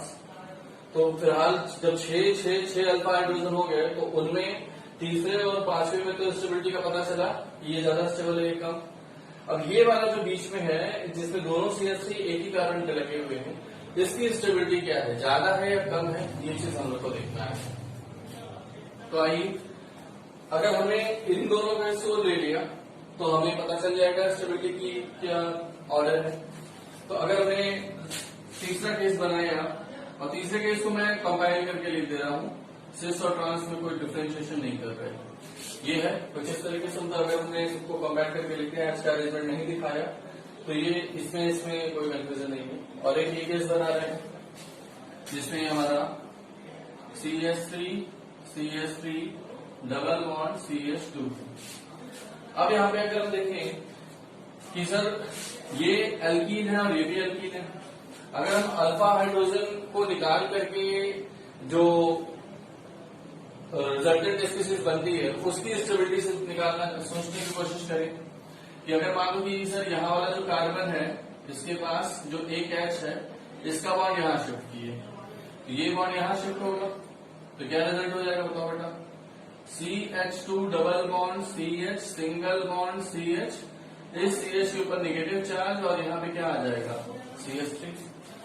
यहाँ पर आ जाओ, इस अल्फा हाइड्रोजन को एक शिफ्ट कराते हैं यहाँ वाला, इसको हमने यहाँ शिफ्ट किया और ये यहाँ शिफ्ट किया, तो क्या रिजल्ट हो गया बताओ, CH2 डबल बॉन्ड C के साथ एक CH3 single bond CH2 negative. ये जो स्पीसीज बन रही है C नेगेटिव, इसको हम लोग बोलते हैं कार्बे एनायन। क्या बोलते हैं बेटा, कार्बे एनायन। तो ये कौन सी डिग्री का कार्बन आयन है, ये कार्बन दो कार्बन से जुड़ा हुआ है इधर से उधर से, तो इसको हम लोग बोलते हैं 2 डिग्री कार्बन आयन। ये कार्बन आयन कितने कार्बन से जुड़ा हुआ है, तो ये 1 डिग्री कार्बन आयन है, ठीक है। तो 2 डिग्री कार्बन आयन और 1 डिग्री कार्बन आयन में ज्यादा स्टेबल कौन होता है, तो ये चीज हम लोगों ने पढ़ रखा है पहले से कि stability order of carbon ion क्या होता है, stability order of C negative carbon ion क्या आता है। तो इसमें हम लोग देखते हैं कि सर CH3 नेगेटिव ज्यादा स्टेबल होता है और 1 डिग्री 2 डिग्री 3 डिग्री उनकी स्टेबिलिटी कम होती जाती है। तो ये ऑर्डर कार्बोकेटायन और फ्री रेडिकल का उल्टा आता है, ठीक है। तो इस बात को हम लोग यहाँ पे ध्यान दे रहे हैं कि सर अगर हमारा स्टेबिलिटी ऑर्डर कार्बन आयन का ये है तो इन दोनों में ज्यादा स्टेबल कौन है, ये वाला 1 डिग्री वाला, ये मोर स्टेबल है। तो मोर स्टेबल है तो ये जिससे फॉर्म हो रहा है उसकी भी स्टेबिलिटी क्या होगी, ज्यादा होगी। इस बात को हम लोग को ध्यान रखना होगा। जैसे मान लो कि यहाँ पे एक स्टेटमेंट बोलता हूं मैं कि जितना ज्यादा ये दोनों इंटरमीडिएट है, इनको हम क्या बोलते हैं बेटा, इंटरमीडिएट, पहले बता चुके हैं, carbocation carbon ion free radical carbon, इन सबको हम लोग बोलते हैं इंटरमीडिएट।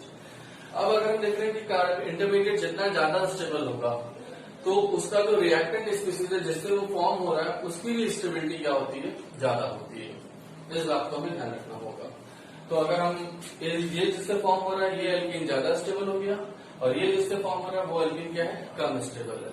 तो इन दोनों में स्टेबिलिटी का पता लग गया हमें कि 4 वाला जो है वो इन दोनों से ज्यादा स्टेबल है और इनमें ज्यादा स्टेबल कौन है, ये वाला। तो ऑर्डर आ गया हमारे पास।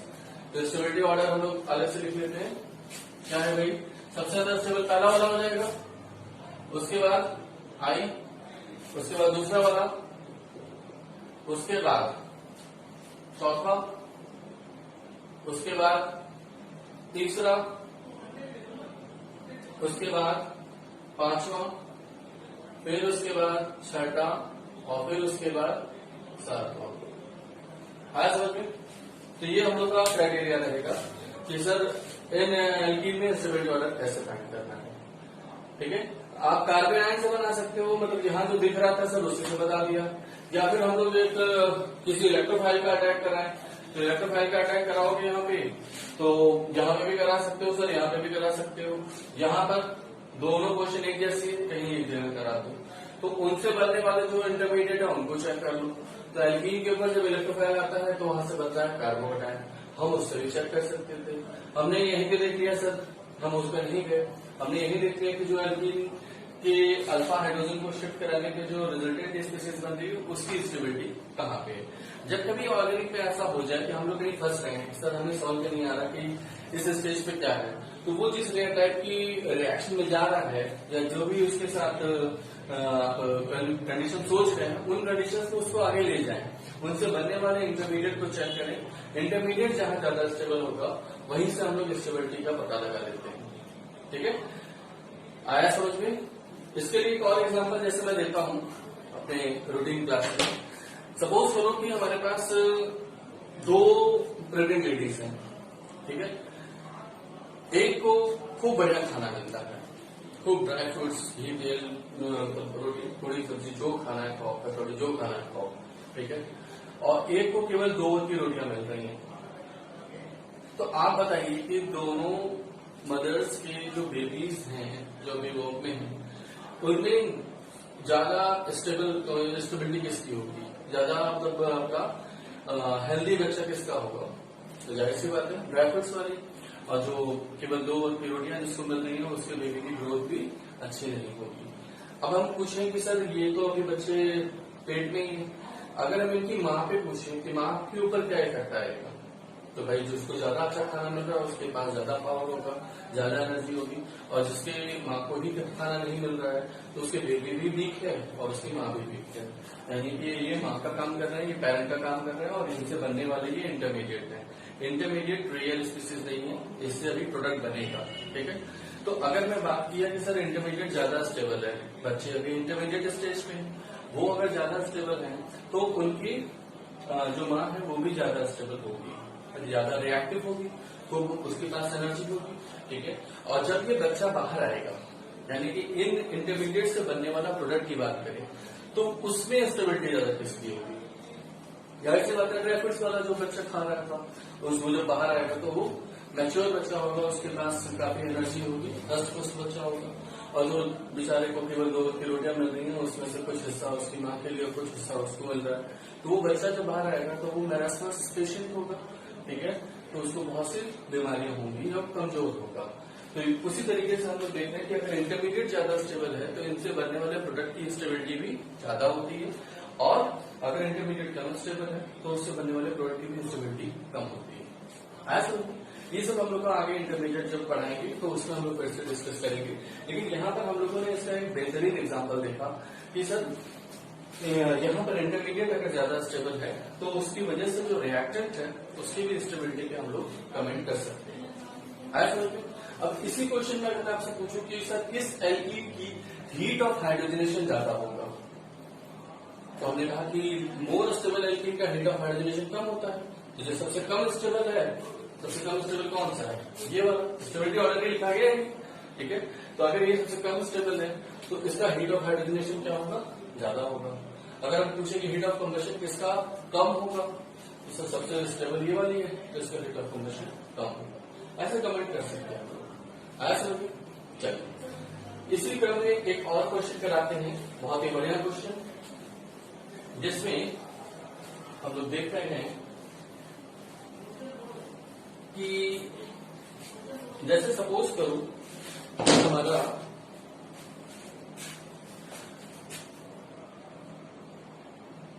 बेंजीन है, बेंजीन के ऊपर हमने एक CH3 लगा दिया, टॉलिन बन गया, फिर इसके ऊपर हमने एक CH2 CH3 कर दिया, फिर उसके ऊपर हमने C के साथ एक H 2 CH3 कर दिया, और फिर उसके बाद हमने C के ऊपर 3 CH3 कर दिया।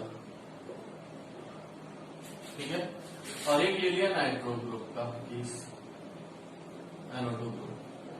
अगर मैं आपसे पूछूं कि ये तमाम रिएक्टेंट आपके पास अवेलेबल हैं और एक इलेक्ट्रोफाइल है,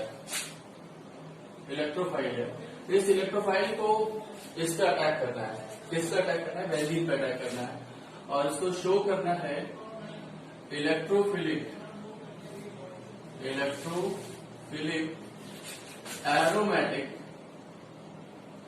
एरोमेटिक सब्स्टिट्यूशन रिएक्शन। ठीक है, इसको शो करना है इलेक्ट्रोफिलिक एरोमेटिक सब्स्टिट्यूशन रिएक्शन। तो विच इज मोर रिएक्टिव,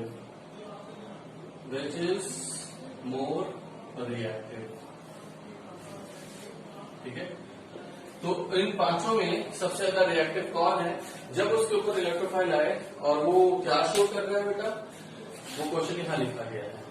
अब ये क्वेश्चन सॉल्व कर पाना बच्चों के लिए थोड़ा सा मुश्किल है, जिसको शुरुआती दौर की क्लास में जिसने जैसे फर्स्ट लेक्चर में जो मैंने बताया था कि आपका सब किसी रिएक्शन का नाम कैसे देते हैं, तो हम लोग जानते हैं कि जो भी प्रोसेस हो रही हो, सब्स्टिट्यूशन होता है तो सब्स्टिट्यूशन बोलते हैं, एडिशन हो रहा हो तो एडिशन, एलिमिनेशन, रीअरेंजमेंट, जिस भी कैटेगरी की रिएक्शन हो उसको पहचानने का तरीका पहले वाले वीडियो में दिया गया है। तो यहाँ पर उसी तरीके के एक सब्स्टिट्यूशन रिएक्शन की बात की गई है। अब उसके बाद कौन आ रहा है अटैक करने के लिए?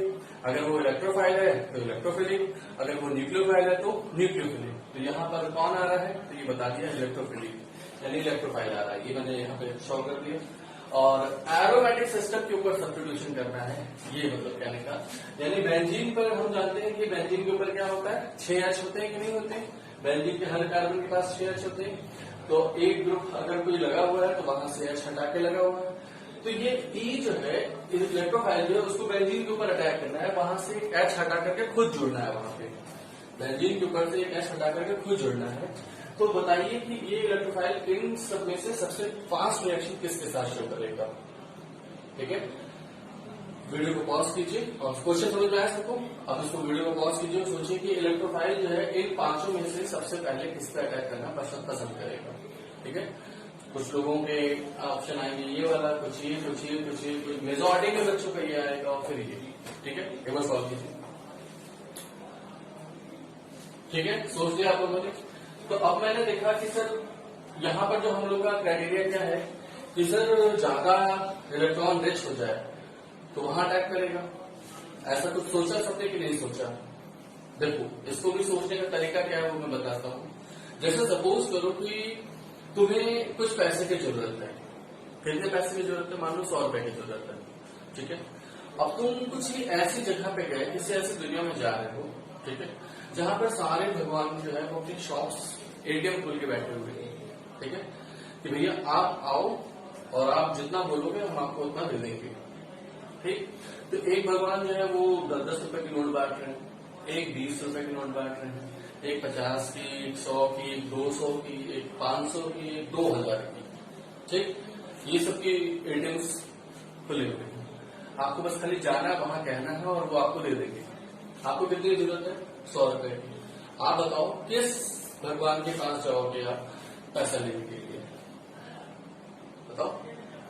बहुत से बच्चों का आगे से 100 रुपए, वो बड़े ही इनोसेंट, बड़े प्यारे बच्चे हैं। ठीक है, लेकिन आप जरा सोचो कि भगवान से भी मांगने कोई कंजूसी करता है क्या? नहीं।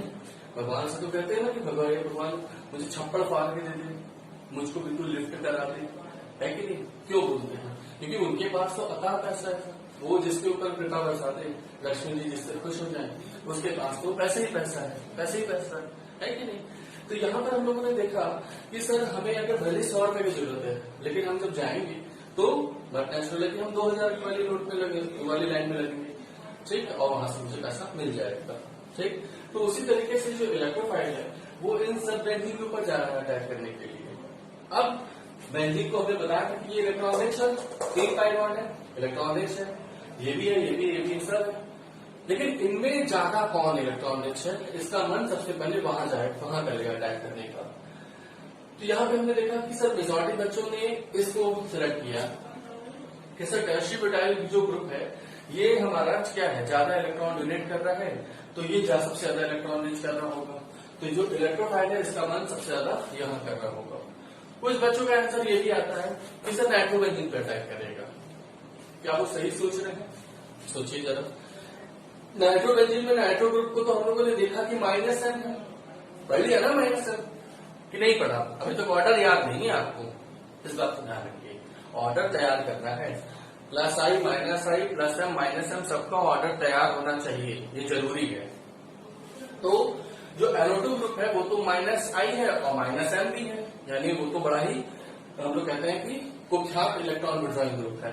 ठीक, तो NO2 ग्रुप तो इलेक्ट्रॉन विड्रॉ कर रहा है, बेंजीन में से इलेक्ट्रॉन खाली कर दिया, तो इलेक्ट्रोफाइल को तो इलेक्ट्रॉन चाहिए, तो वो इसमें जाकर अटैक करना क्यों पसंद करेगा? अगर मैं इनमें ऑर्डर पूछ लूं आपसे ना कि ऑर्डर बताओ, तो सबसे लास्ट में जाके इस पर अटैक करने की टेंडेंसी है, जो उस ऑर्डर में सबसे लास्ट में आएगा। क्यों? क्योंकि वहां पे इलेक्ट्रॉन को NO2 ने क्या कर दिया, कम कर दिया। आया समझ में?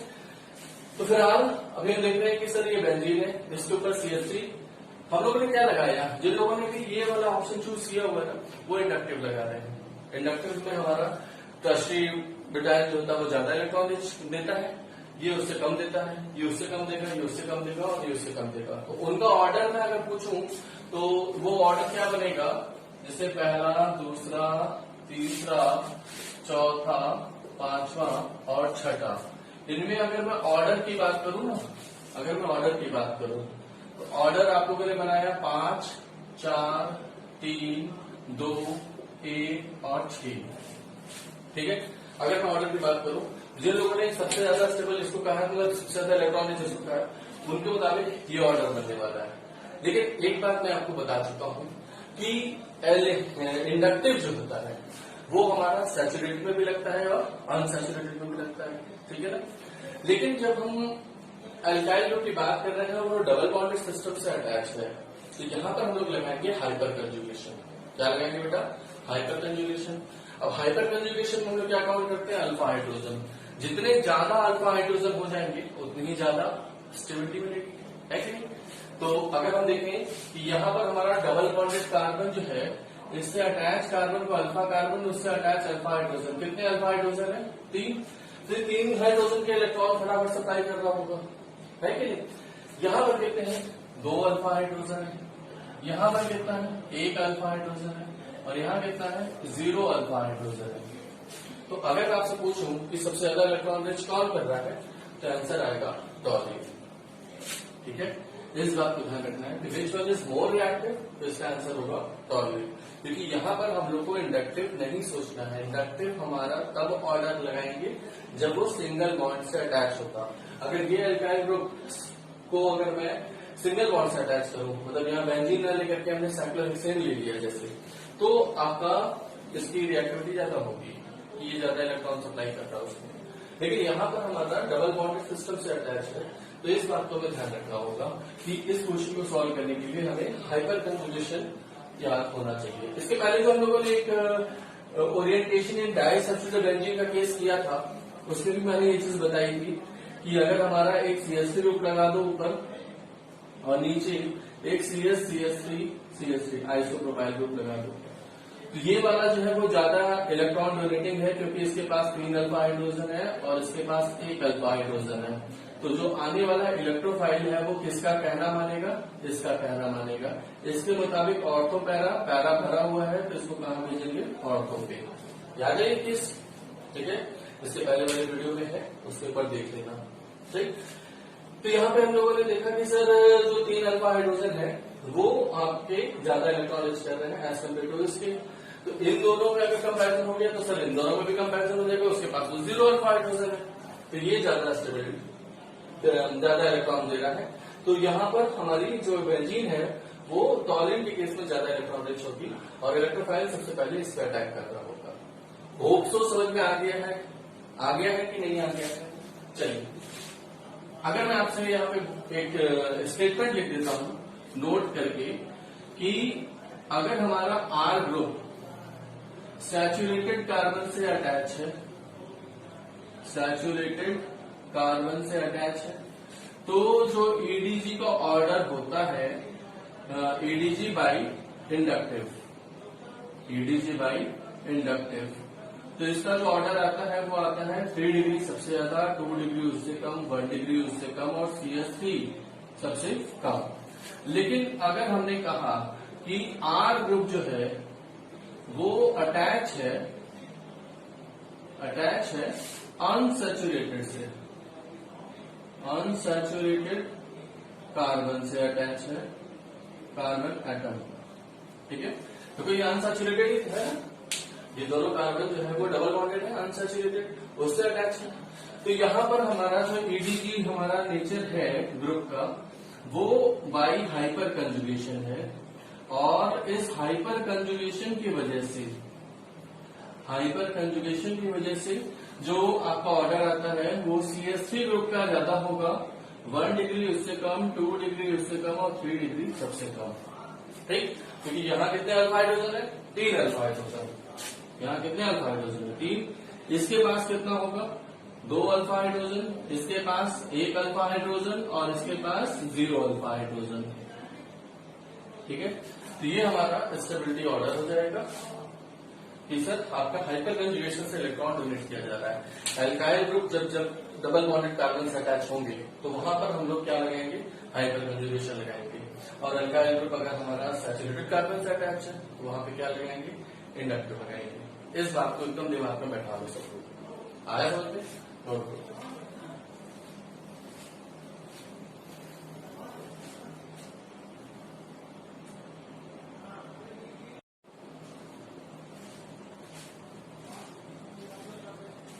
अब यहां बेटा एक क्वेश्चन स्टेटमेंट है ये जीके हम लोग लिख सकते हैं। इस बात को हमें ध्यान रखना है, जनरल नॉलेज, कि सिंगल बॉन्ड रेजोनेंस में अगर हम देखते हैं तो वो शॉर्टर हो जाता है देन जितना हम सोच रहे हैं। ठीक है, एक्सपेक्ट जितना कर रहे हैं उससे क्या आएगा, शॉर्टर होगा। Double bond in resonance is longer than expected. ठीक है, अगर हम लोगों ने ये चीज देखा था, ये बहुत नई बात मैं नहीं बता रहा हूँ, जो हम लोग जानते हैं वही चीज है। अगर हमने कहा कि सर यहाँ पर बेंजीन में रेजोनेंस हो रहा है और कुछ इस तरीके से ये हो जाता है, तो ये सिंगल बॉन्ड जो है वो डबल बॉन्ड में चेंज हो रहा है और डबल बॉन्ड सिंगल बॉन्ड में चेंज हो रहा है। तो जो वैल्यू आती है इसके बीच की आती है ना, सीसी बॉन्ड की जो वैल्यू आती है कितनी आती है, कितनी बताए थे, 1.54 एंगस्ट्रॉम की, और जो डबल बॉन्ड की बॉन्ड लेंथ बताया गया था वो कितना था, 1.34 एंगस्ट्रॉम का। लेकिन जो यहाँ पे सीसी बॉन्ड आता है वो क्या आता है बेटा, 1.39 एंगस्ट्रॉम, या कहीं 1.40 भी लिखा रहता है। तो ये क्यों आया, ड्यू टू रेजोनेंस। तो अगर हमने देखा कि सर सिंगल बॉन्ड से वैल्यू छोटी हो गई कि नहीं हो गई, और डबल बॉन्ड से वैल्यू बड़ी हो गई, तो वही चीज लिख दिया कि सिंगल बॉन्ड अगर रेजोनेंस में जा रहा है तो वो छोटा हो जाता है देन एक्सपेक्टेड। ठीक है, इतना सोचा गया था लेकिन इससे छोटा हो गया। डबल बॉन्ड अगर रेजोनेंस में है तो वो लॉन्गर हो जाएगा देन एक्सपेक्टेड। डबल बॉन्ड इतना होना चाहिए लेकिन वो बड़ा हो गया। ठीक है, double bond in resonance is longer than expected, single bond in resonance is shorter than expected. उसी तरीके से हाइपर कंजुगेशन में आ जाओ, तो हाइपर कंजुगेशन में भी हम लोगों ने देखा कि सर हमारा जो C के साथ H है, ये C है, यहाँ डबल बॉन्ड CH2 है। अगर हम ये वाला केस लेते हैं, ठीक है, यहाँ H लगा देते हैं, तो अगर हमने इस बॉन्ड को यहाँ शिफ्ट किया और ये यहाँ शिफ्ट किया तो क्या रिजल्ट हो गया कि HCH double bond CH single bond CH2, यहाँ नेगेटिव और इस H के ऊपर पॉजिटिव। तो अगर मैं आपसे कहूँ कि ये फटाफट ये होता जा रहा है, एक दूसरे में इंटर कन्वर्ट हो रहा है, तो क्या ये double bond permanently double bond है? नहीं सर, इस दौरान ये सिंगल बॉन्ड होगा, और सिंगल बॉन्ड होगा तो बॉन्ड लेंथ बढ़ेगी या घटेगी? बोलो, सिंगल बॉन्ड होगा तो बॉन्ड लेंथ बढ़ेगी। तो double bond in hyper conjugation is longer than expected. ठीक, और ये सिंगल बॉन्ड था, क्या ये सिंगल बॉन्ड है? नहीं सर, डबल हो गया। तो सिंगल बॉन्ड डबल बॉन्ड में कन्वर्ट हुआ तो उसकी बॉन्ड लेंथ कम हो जाएगी, नहीं हो जाएगी? तो single bond in hyper conjugation is shorter than expected. जितना हम सोचते हैं उतना नहीं होगा, उससे कम होगा। तो single bond in resonance is shorter than expected, single bond in hyper conjugation is shorter than expected, double bond in resonance is longer than expected, double bond in hyper conjugation is also longer than expected. ठीक है, तो इस बात का हमें ध्यान रखना है। हालांकि हाइपर कंजुगेशन को हम लोगों ने नो बॉन्ड रेजोनेंस का ही नाम दिया है इसीलिए। ठीक है, तो उसमें कोई डिफरेंस नहीं है, इन दोनों स्टेटमेंट में कोई डिफरेंस नहीं है, बस खाली रेजोनेंस की जगह हाइपर कंजुगेशन करने के लिए बात दोनों में एक ही बताई जा रही है। ठीक है, इस बात पे हम लोग क्वेश्चन लगाएंगे। ठीक, नोट करें इसको।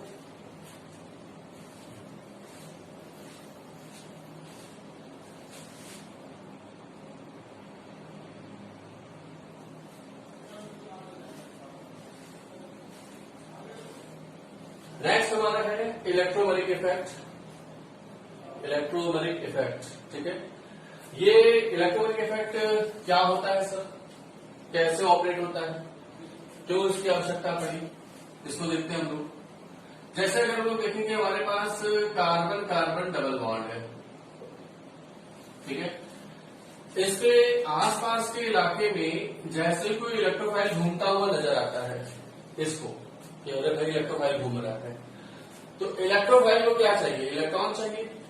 तो ये दोनों कार्बन कुछ आपस में ऐसी समझौता करते हैं कि भाई तेरे पास में अगर इलेक्ट्रोफाइल होगा तो तू ये बॉन्ड शिफ्ट कर ले, मैं तुझे परमिशन देता हूँ। तेरे आसपास के इलाके में इलेक्ट्रोफाइल घूम रहा है तो तुझे मैं बॉन्ड शिफ्ट कर देता हूँ।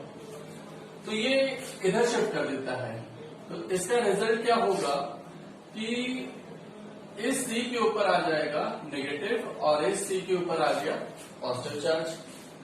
अब मान लो कि ये इलेक्ट्रोफाइल जो है सर वो इसके आसपास के इलाके में इसीलिए घूम रहा था क्योंकि इसी से साथ जाके इसको अटैक करना था, ऐसी रिएक्शन कंडीशन दी गई। तो ये जाके यहाँ पे अटैक करेगा और इसके साथ जाके जुड़ जाएगा। तो क्या हो गया बेटा, इस C का इलेक्ट्रॉन कंप्लीटली लॉस हो गया, उसके ऊपर पॉजिटिव आ गया। और जो इस रिएक्टेंट की मंशा थी कि ऐसा कुछ हो जाए, वैसा हो गया कि नहीं हो गया, इस कार्य में ये पूरा पूरा सक्सेसफुल हो गया, इलेक्ट्रोफाइल आके जुड़ गया। लेकिन बाय द वे मान लो कि सर इस इलेक्ट्रोफाइल के लिए वो रिएक्शन कंडीशन नहीं है कि वो इस C डबल बॉन्ड C पे जाकर अटैक करे। मान लो कि इसका मन यहां नहीं कर रहा है कि भाई यहां अटैक करना है, तो क्या होगा, ये इलेक्ट्रोफाइल फिर अपने कंसर्न जगह पे चला जाएगा जहां उसको अटैक करना है। तो ये इलेक्ट्रोफाइल जहां जाना था वहां चला गया, इसका अटैक नहीं किया। तो ये जो पाई बॉन्ड का समझौता हुआ था कि भाई तू ले ले, तेरे ऊपर निगेटिव मेरे ऊपर पॉजिटिव, ये वापस अपनी जगह पे आ जाएगा और C डबल बॉन्ड C वापस बन जाएगा। मेरी बात समझ में आई कि नहीं आई? ठीक है। तो इस C डबल बॉन्ड C पे जब इसके आसपास के इलाके में कोई इलेक्ट्रोफाइल घूमता हुआ नजर आता है, ध्यान रखेंगे इलेक्ट्रोफाइल पे जोड़ दिया जा रहा है, तो उस इलेक्ट्रोफाइल को बुलाने के लिए ये कार्बन एक दूसरे के पास इलेक्ट्रॉनों को इस तरह शिफ्ट किए।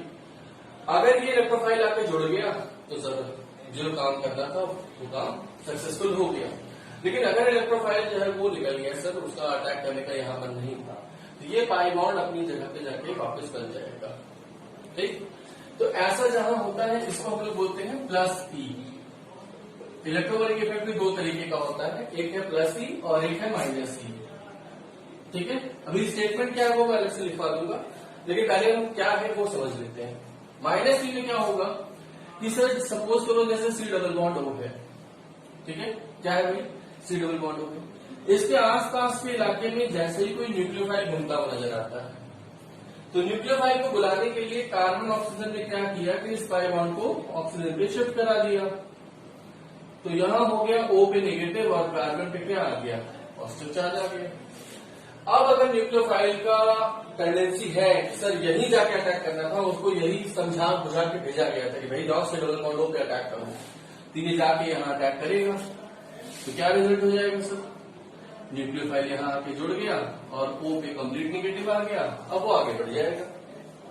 ठीक, लेकिन अगर मान लो कि न्यूक्लियोफाइल की टेंडेंसी यहाँ नहीं है सर अटैक करने की, ऐसा हो सकता है रिएक्शन कंडीशंस में, तो ये न्यूक्लियोफाइल फिर निकल जाएगा, इसको जहां जाके अटैक करना है वहां करेगा।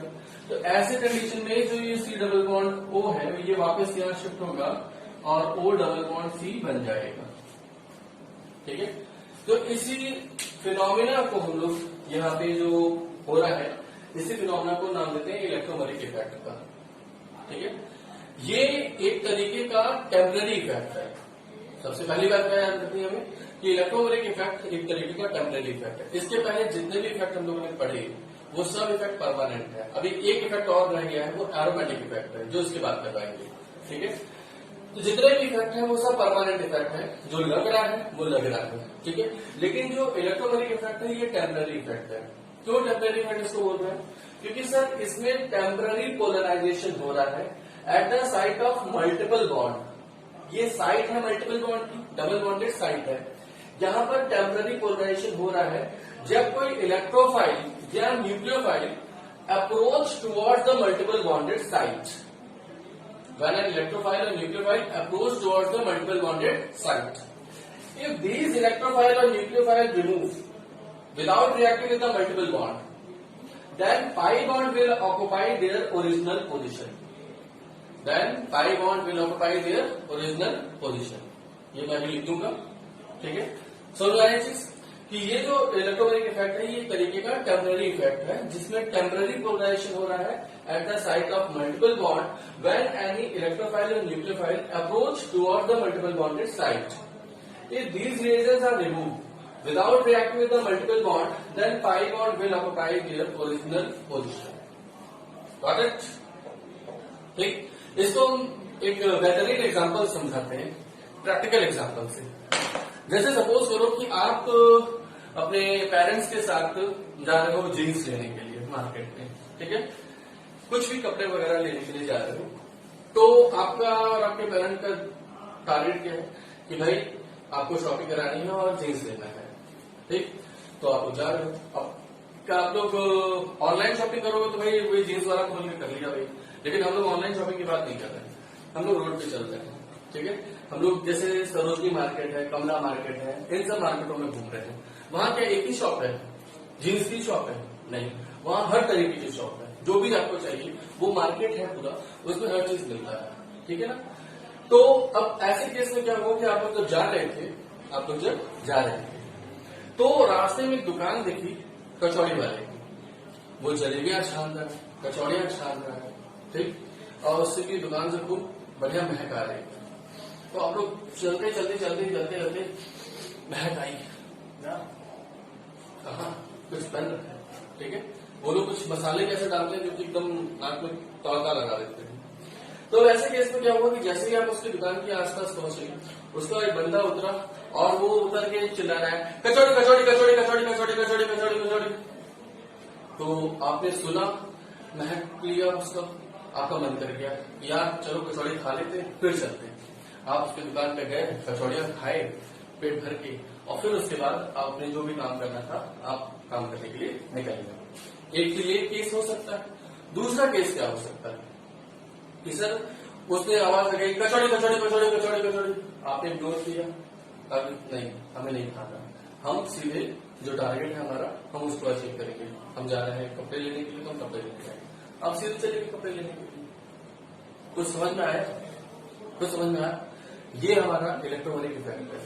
वो बंदा जो उतर के आया और वो आपको आवाज लगा रहा है कि आओ मेरी दुकान में मेरी कचौड़ियां जलेबी खा लो, वो एक इलेक्ट्रॉनिक इफेक्ट लगा रहा है, इलेक्ट्रोमैग्नेटिक इफेक्ट, ठीक है। उसने इलेक्ट्रोमैग्नेटिक इफेक्ट में देखा कि आपको आवश्यकता है इलेक्ट्रॉन की, तो इलेक्ट्रॉन कर दिया। आपको आवश्यकता है पॉजिटिव चार्ज की, तो आपके लिए पॉजिटिव चार्ज अगर कर दिया कि आओ इस पर अटैक करो। अगर आपने जाके उस पर अटैक कर दिया तो उसकी जो मंशा थी वो सफल हो गया, उसमें जो उसने सोचा था उसकी मनोकामना पूरी हो गई, है कि नहीं। लेकिन अगर आपने कहा कि नहीं भाई हम तुम्हारे यहाँ नहीं आएंगे, हमें कहीं और जाना है, ठीक है, हमें कुछ और शॉपिंग करनी है, जो भी कुछ करना है हम वहां जा रहे हैं, हम तुम्हारे पास नहीं आएंगे, तो क्या होगा, वो जाके अपनी दुकान में वापस गाड़ी आएगा। समझ में आया? ठीक है, इस बात को ध्यान रखिएगा। वैसे जो हमारा डबल बॉन्डेड सिस्टम है उन पे ही हम लोग इलेक्ट्रोमैग्नेटिक इफेक्ट लगाते हैं, ठीक है, इस चीज हम पे हमें ध्यान रखेंगे। नोट कीजिए इसको।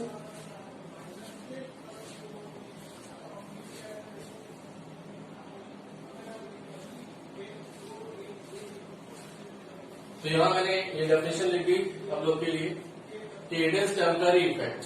पहले बता दिया कि एक लौता इफेक्ट है जो कि टेम्पररी इफेक्ट है, in which temporary polarization occur at the site of multiple bond। Double bond होना चाहिए, चाहे वो कार्बन कार्बन के बीच में हो, चाहे वो कार्बन नाइट्रोजन के बीच में हो, चाहे कार्बन ऑक्सीजन के बीच में हो।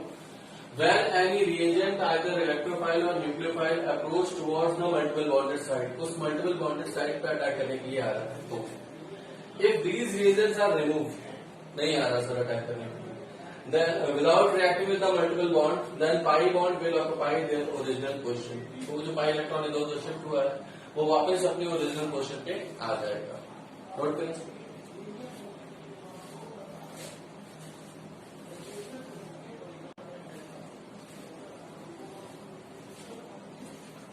अब ये क्वेश्चन है बेटा, कुछ इसको करना है हम लोग को। क्वेश्चन क्या है मैं एक बार समझा दे रहा हूं, जो हम लोगों ने अभी तक पढ़ा उससे बेस्ड है ये सारा, कि find the order of CO bond length. CO bond length पे हमारे क्या इफेक्ट आएगा उसको सोचते हुए हमें इन तीनों में एबीसी में ऑर्डर निकालना है। उसी तरीके से सीसीएल बॉन्ड लेंथ में क्या ऑर्डर आएगा, सीएन बॉन्ड लेंथ में क्या ऑर्डर आएगा, और यहाँ पे भी सीएन बॉन्ड लेंथ में क्या ऑर्डर आएगा। इसको वीडियो पॉज करें, नोट करें, सॉल्व करें, और फिर उसके बाद यहाँ वापस देखें क्या आंसर आ रहा है। तो यहां लोगों ने देखा कि पहले वाले केस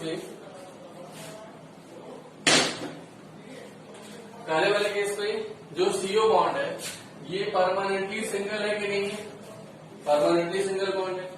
और यहाँ पर हम देख रहे हैं कि सर जो ऑक्सीजन का लोन पेयर है वो डबल बॉन्ड के साथ कंजुगेशन में है कि नहीं है। तो यहाँ पार्शियल डबल बॉन्ड आएगा कि नहीं आएगा, बोलो भाई। यहाँ डबल बॉन्ड आने की टेंडेंसी है, तो डबल बॉन्ड जब आएगा तो वो सिंगल बॉन्ड से छोटा होगा या बड़ा होगा। डबल बॉन्ड सिंगल बॉन्ड से छोटा होता है बड़ा होता है, छोटा होता है। ये छोटा हो जाएगा सर, जो सिंगल बॉन्ड यहाँ दिख रहा है उससे छोटा हो जाएगा, शॉर्टर देन एक्सपेक्टेड। सर यहाँ पे भी हमारा ऑक्सीजन का जो लोन पेयर है वो डबल बॉन्ड के साथ कंजुगेशन में है, तो यहाँ पे भी हमारा P partial double bond character यहाँ पे भी क्या है, partial double bond character in बॉन्डों में है, ठीक है। तो सर यहाँ और यहाँ क्या हो जाएगा, बॉन्ड लेंथ सेम हो जाएगी कि नहीं हो जाएगी, और यहाँ सबसे बड़ी हो जाएगी, ऐसा लग रहा है। लेकिन अगर हम लोग सोचें कि सर यहाँ पर जो डबल बॉन्ड है वो कितनी देर के लिए है, अगर ज्यादा देर के लिए हुआ तो उतनी छोटा कर देगा, और अगर कम देर के लिए है तो उसको छोटे करने की टेंडेंसी जो है वो कम हो जाएगी। तो यहाँ पर अगर हम लोग इसके आरएस के बारे में सोचें कि कितने आरएस बनेंगे, तो इस लोड पे जब यहाँ शिफ्ट करेंगे तो यहाँ निगेटिव आएगा, और वापस इसके आगे जाने की टेंडेंसी तो है नहीं कि वो बिजी हो गया कि सर जब तक वो वापस नहीं आता तब तक ये वापस नहीं ले पाएगा, है कि नहीं। इसका जो अगला स्ट्रक्चर बनाओगे वो क्या बनेगा, सर इसको उठा करके यहाँ शिफ्ट किए और उसको उठा के यहाँ शिफ्ट किए, तो क्या रिजल्ट हो गया बेटा, CH2 negative, single bond CH, double bond OH, एक लोन पेयर और एक लोन पेयर लॉस हुआ तो पॉजिटिव चार्ज, ये बना। अब इसके बाद क्या ये आगे और कहीं जाने वाला है, नहीं, ये यही रहेगा और ये वापस यहाँ से वापस आएगा, तो वापस आएगा तो फटाफट ये क्या हो जाएगा, सिंगल हो जाएगा कि नहीं हो जाएगा, हो जाएगा। यानी कि इसके कितने आरएस बने, 2 आरएस बने, एक ये और एक ये, ठीक। तो यहाँ पर ऑक्सीजन फटाफट सिंगल बॉन्ड होने की टेंडेंसी रखता है। लेकिन यहाँ पर हम लोगों ने अगर फिनॉल का अगर हम लोग रिजल्टिव स्ट्रक्चर बनाया तो हम लोग जानते हैं 5, कल मैंने बताया था कि सर मतलब इसके पहले लेक्चर बताया हुआ है कि सर आपके जो मेसोमेरिक इफेक्ट्स है हम लोग जो बेंजीन के ऊपर जो ग्रुप लगे रहते हैं, चाहे वो इलेक्ट्रॉन डोनेटिंग हो चाहे वो इलेक्ट्रॉन विड्रॉइंग हो, तो उनमें हमारे 5 रिजल्टिव स्ट्रक्चर इन जनरल बनते हैं। तो यहाँ 5 आरएस बन रहे हैं इसके, अब 5 आरएस जो बन रहे हैं इसकी 5 आरएस, और यहाँ कितना है 2 आरएस, तो 2 आरएस की वजह से फटाफट ये सिंगल बॉन्ड अचीव कर रहा होगा, जबकि 5 आरएस में जब ये अपना लोन पेयर यहाँ शिफ्ट करेगा तो एक बार नेगेटिव यहाँ आएगा, फिर वापस मंगवाने की टेंडेंसी का नहीं, अभी और आगे जा रहा है, यहाँ आएगा, फिर यहाँ से यहाँ पहुंचेगा, फिर यहाँ आएगा, तो उतनी देर तक वो डबल बॉन्ड रहा कि नहीं रहा, उतनी देर तक डबल बॉन्ड रहा, और यहाँ फटाफट ये डबल बॉन्ड से सिंगल बॉन्ड में कन्वर्ट हो गया। तो यहाँ जो बॉन्ड लेंथ ऑर्डर आएगा सबसे बड़ा इसका हो जाएगा A का, उसके बाद फिर B का, और उसके बाद फिर C का। होप सो समझ में आ गया, ठीक है, कि C वाले में सर ज्यादा देर तक रेजोनेंस होगा तो वो वहां पे डबल बॉन्ड उतनी देर तक बना रहेगा कि भैया शिफ्ट करा दो, अब आओ, अब हम सिंगल बॉन्ड हो गए, और ये फटाफट हमारा क्या हो गया, डबल बॉन्ड से सिंगल बॉन्ड, सिंगल बॉन्ड से डबल बॉन्ड, ठीक। तो इसमें टाइम कम लगा, उसको टाइम ज्यादा लगा, ज्यादा देर तक वो ज्यादा लगा, ज्यादा देर तक रहा, तो ज्यादा देर तक वहां पे क्या रहा, डबल बॉन्ड रहा, तो सर वहां जो बॉन्ड लेंथ होगी वो ज्यादा छोटी हो जाएगी।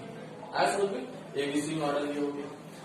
अब उसी तरीके से कुछ ये केस, मतलब सर OH हटा के सीएल लगा दिया और फिर से वही CCl बॉन्ड के बारे में बात की जाती है, CO बॉन्ड की बात की है, CCl की बॉन्ड की बात की, यहाँ 2 आरएस, यहाँ 5 आरएस, और यहाँ परमानेंटली सिंगल, तो ऑर्डर हमारा अपने आप ही हो गया कि A सबसे बड़ा, B उससे छोटा और C सबसे छोटा। इसमें तो कोई दिक्कत नहीं है, समझ में आ रहा है। इसके ऊपर वाले केस की तरह ही तो है, ये आसानी समझ में आ जाएगा कि यहाँ सर 5 आरएस बन रहे हैं, यहाँ 5 आरएस बन रहे हैं, यहाँ 2 आरएस बन रहे हैं, और यहाँ कोई रेजोनेंस नहीं है सर, सिंगल बॉन्ड सिस्टम से अटैच है, सबसे बड़ी बॉन्ड लेंथ उससे छोटी और उससे छोटी।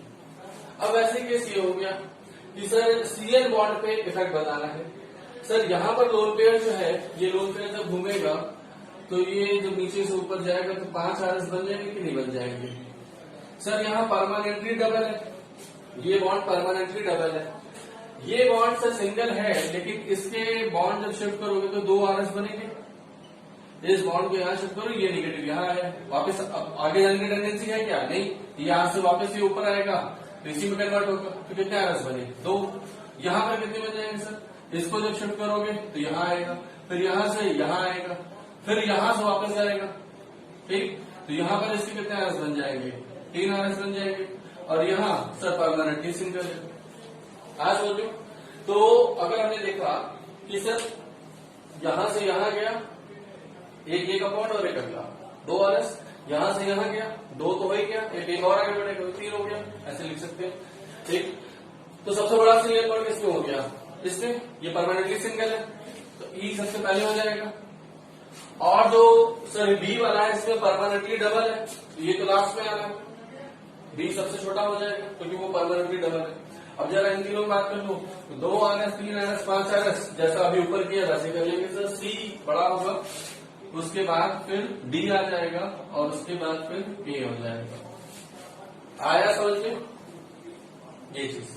उसी तरीके से सीएल बॉन्ड लेंथ पे अगला क्वेश्चन बना कि ये सिंगल है, यहाँ परमानेंटली डबल है सर, यहाँ परमानेंटली ट्रिपल है और यहाँ रेजोनेंस है सर। ठीक, तो क्या होगा बताओ। अब ये केस तो फटाफट हो जाएगा। परमानेंटली सिंगल है सर सबसे बड़ा, परमानेंट डबल है सर, और उसके बाद इसको हटा देता हूं मैं, और परमानेंट सिंगल है। ठीक, और ये वाला जो है सिंगल से सिंगल बॉन्ड है तो ये डबल बॉन्ड होने की टेंडेंसी रखता है, तो डबल बॉन्ड होने की टेंडेंसी रखता है तो नहीं, तो डबल बॉन्ड से क्या होगा, बड़ा होगा। और सिंगल बॉन्ड से डबल बॉन्ड में हो रहा है यानी छोटा हो जाएगा, तो सिंगल बॉन्ड से छोटा होगा और डबल से क्या होगा, बड़ा होगा। ये डबल है, डबल से बड़ा होगा, तो डी यहाँ आ जाएगा। कुछ आ रहा है समझ में, तो ये चीजें अगर कोई क्वेश्चन में दिक्कत हो कुछ वो वापस बताएंगे, बिल्कुल नोट करो उसको।